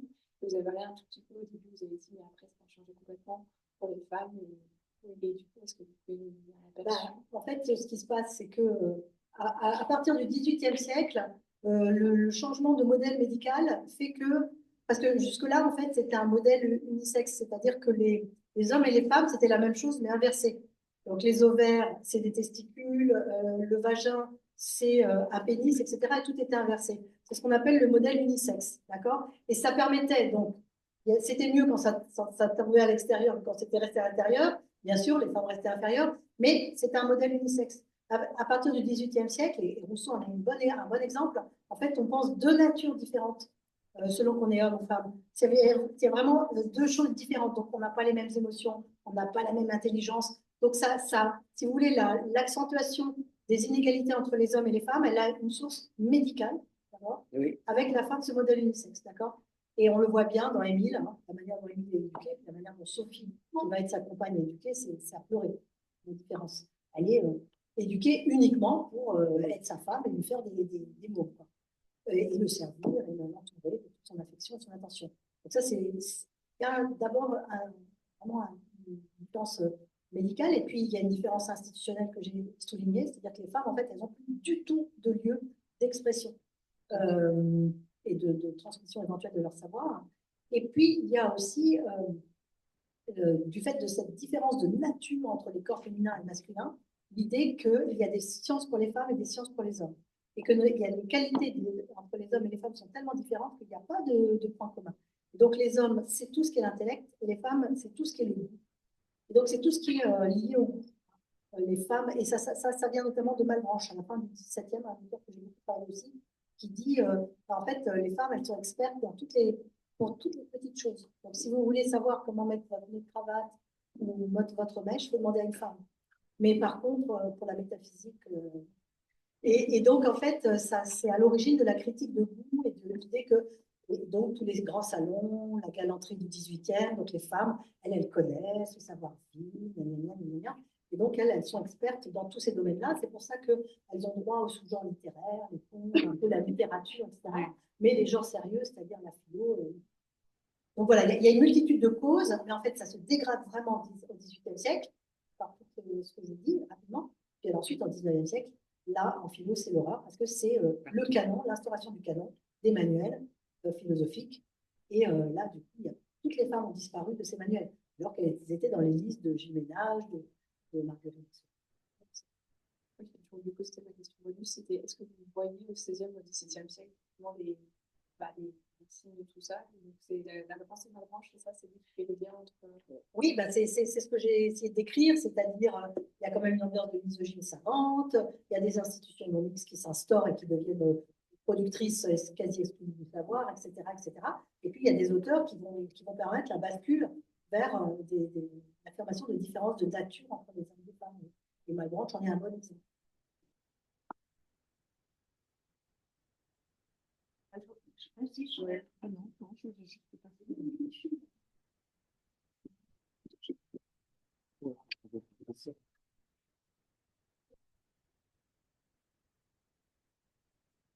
Eh bien, ma question, elle fait totalement suite à celle qui vient d'être posée. C'est justement, enfin, vous avez décrit une espèce de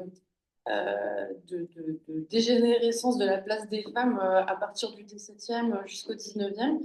Et qu'est-ce qui permet de sortir de ça, en fait? Est-ce que c'est tous les écrits féministes de la fin du XIXe qui sont aussi des réflexions philosophiques? Est-ce que c'est ça le déclic? Oui, c'est au niveau politique que ça se joue, les suffragettes, les revendications. En fait, à partir de l'Inde rouge, il y a quand même l'idée que si on est dans une société fondée sur l'égalité, dans l'égalité, il y a l'égalité des sexes, et évidemment, cette problématique, elle va devenir tout à fait prégnante, parce que, en fait, dans les féministes d'avant la Révolution, il y a quand même souvent par exemple, j'ai cité Madame Dupin, et j'ai essayé de la mettre en valeur, mais Madame Dupin, c'est une aristocrate, c'est-à-dire qu'elle ne considère pas que toutes les femmes sont égales. Et donc, si vous voulez, autre exemple, Marie de Gournay. Marie de Gournay, elle n'est pas du tout, son critère, c'est pas du tout la noblesse, au contraire, elle écrit des tas de pamphlets contre la noblesse, mais alors qu'elle est elle-même noble, petite noblesse, mais noble malgré tout, mais elle considère qu'il y a les âmes basses, les âmes hautes.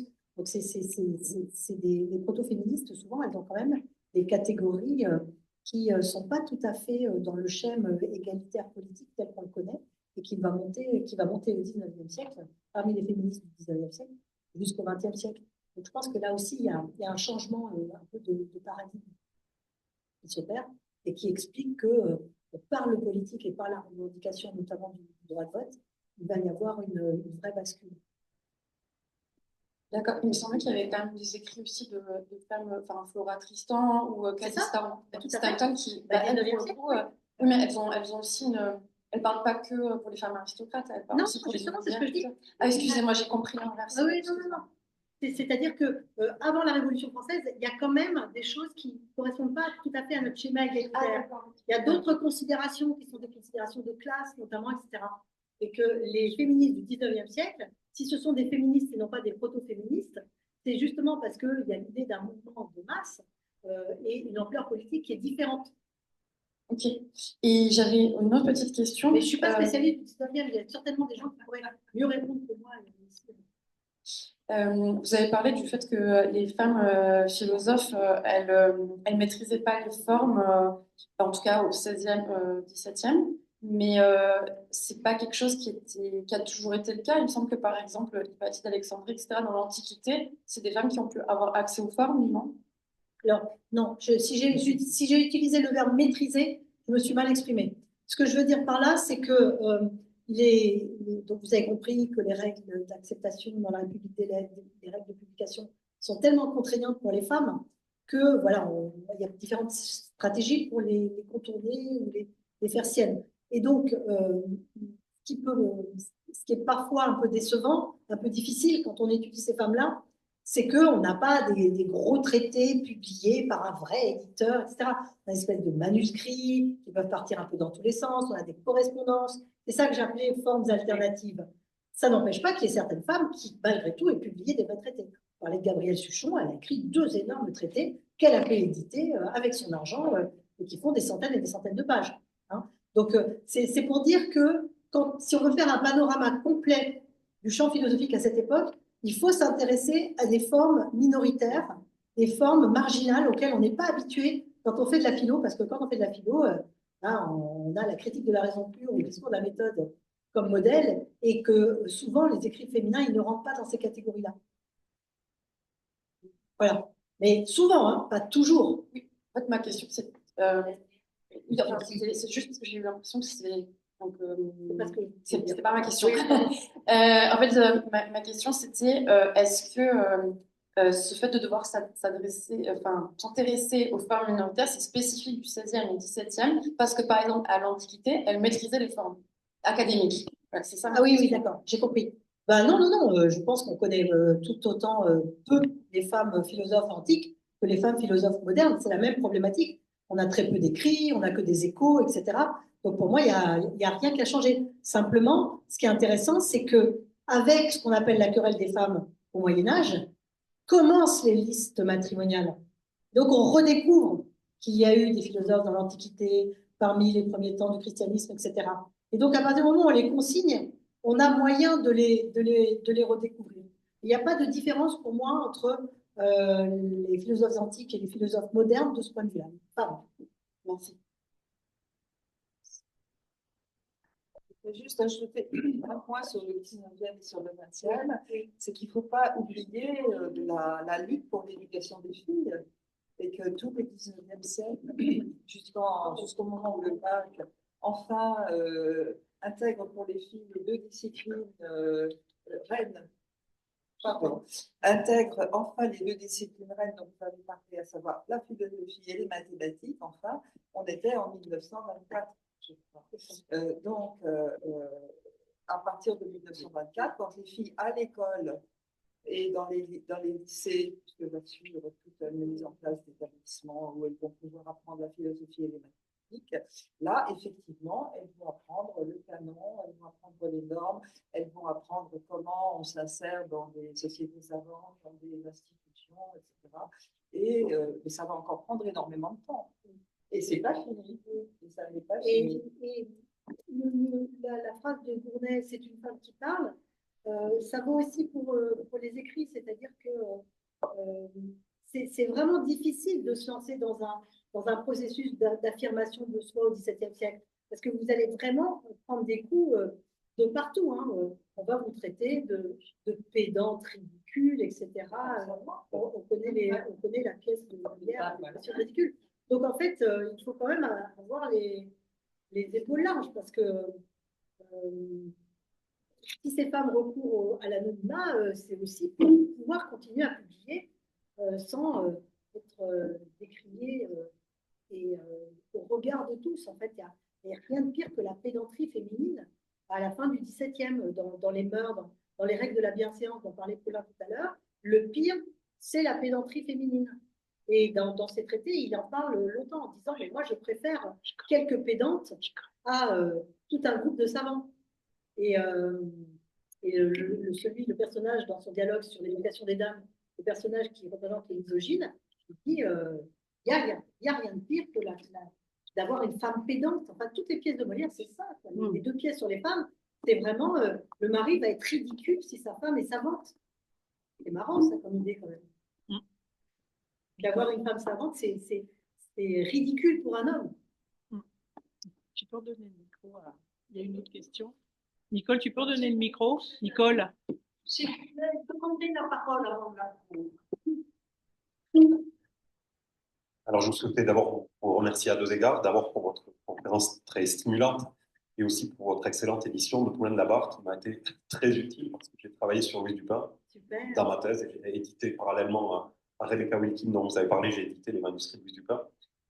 Et évidemment, Louis Dupin doit beaucoup à Poulain de la Barre et aussi à Marie Gournay. Il y a une vraie filiation entre ces penseurs et ces penseurs. Alors, je voulais vous poser une question un peu large, mais bon, comme vous avez déjà pas mal parlé du XVIIe, je vous poserai plutôt une question sur le XVIe siècle. Est-ce qu'il vous semble qu'il y a un climat intellectuel au XVIe siècle beaucoup plus propice aux femmes? Quand j'ai travaillé sur les manuscrits de Louise Dupin, j'ai été très étonné. Elle expliquait qu'en fait, cette inégalité entre les hommes et les femmes, elle était ancienne évidemment, mais que ça s'était accru au XVIIe, XVIe, XVIIe siècle, et notamment à travers le Concile de Trente. Donc c'est une idée qu'on pourrait ajouter à tout ce que vous avez dit sur la philosophie. Elle pointe le Concile de Trente et ce que ça a imposé aux femmes dans les abbayes, etc. Donc, est-ce qu'il vous semble que le XVIe siècle, intellectuellement, philosophiquement et plus largement, est beaucoup plus favorable aux femmes, notamment en Italie, par exemple? C'est ça. Et vous me retirez la réponse qui me venait à l'esprit de la bouche parce que je pense que là, il faut voir la différence entre la France et l'Italie. C'est pas un hasard si, justement, par exemple, Madame de Scudéry, elle est admise à l'Académie de Padoue, alors qu'elle n'a pas été admise à l'Académie française, etc. Et là, je pense qu'il y a la France n'a pas suivi l'Italie dans la féminisation des académies qui s'est effectuée très tôt. Évidemment, les Italiens ont toujours quelques siècles d'avance sur nous, sous l'Ancien Régime, et donc sous l'Ancien Régime, j'ai pas dit maintenant. Ils ont peut-être un peu d'avance dans le domaine de ce qui va nous arriver politiquement, mais c'est pas une avance forcément heureuse. Donc, pour mieux répondre à votre question, en fait, il y a quand même encore il y a des mécanismes de mixité dans les échanges et notamment dans les correspondances savantes au XVIe siècle, au tout début du XVIIe siècle. Et donc, c'est pour ça que vraiment, je vois la bascule au XVIIe plutôt qu'au XVIe. Vraiment. Là, au XVIe, on est encore dans le sillage des écrits Philogine de la querelle des femmes. Et donc, il y a encore une valorisation de la parole féminine. Au tout début, Eliane Viennot n'est pas là ce soir, mais par exemple, voilà, chez Marguerite de Valois, etc., au tout début du XVIe, Gournay, elle a fait partie de la cour de Marguerite de Valois. Donc, il y a encore vraiment tout ce sillage-là qui me semble disparaître avec les... Et vous ajoutez une cause intéressante qui est les différents conciles, et notamment le concile de Trente. C'est une chose tout à fait intéressante qu'il faut ajouter. Je suis tout à fait d'accord avec votre idée. Je voudrais poser une question, peut-être que c'est un peu hors sujet, parce qu'on va remonter au XVe siècle. Je voulais savoir si c'est pas au XVe siècle, notamment avec le roman de la Rose de Alain de Meung, qu'a commencé l'exclusion des femmes de l'autre, notamment avec les écrits de Christine de Pizan. Je ne sais pas comment vous la classer, bien sûr. Donc, est-ce que ce n'est pas ce moment charnière avant le XVIe siècle qu'a débuté la misogynie contre les femmes En fait, comme vous savez, quand on fait l'histoire de ce qu'on appelle la querelle des femmes, je dis toujours de ce qu'on appelle parce que moi, je ne suis pas trop d'accord avec cette dénomination. J'avais écrit un article là-dessus, mais ce n'est pas le lieu d'en parler ce soir. En fait, effectivement, donc, le roman de la Rose, une première partie courtoise, etc., Guillaume de Loris, et puis après, une seconde partie beaucoup plus misogyne, Jean Demain. Et donc, à partir de cette seconde partie misogyne, la réaction de Christine de Pizan, voilà, qu'on connaît tous et qui a été heureusement mise en exergue par les Jeux Olympiques. Cette cérémonie d'ouverture restera quand même dans les annales avec la statue de Christine de Pizan qui sort des eaux. J'avoue que j'ai eu une petite larmichette. Donc, c'était quand même un bon moment. Donc, effectivement, l'origine de ce genre littéraire en soi, qui sont les écrits misogynes et les écrits philogines se répondant les uns aux autres avec des arguments très topiques, il vient évidemment de Jean Demain et de la réponse de Pizan. On est tout à fait d'accord là-dessus. Et il se poursuit jusqu'à Zemmour. Oui, les arguments misogynes topiques sont toujours les mêmes, en fait. Notamment à la Soral. Exactement. Le génie masculin. Voilà, voilà. C'est toujours les mêmes topics. Du côté phylogène aussi, d'ailleurs, hein, à part quelques écrits tout à fait originaux, comme ceux de Pizan, de Gournay ou de Pau. Εκείνο το της έρατε. Εκείνο το της έρατε. Εκείνο το της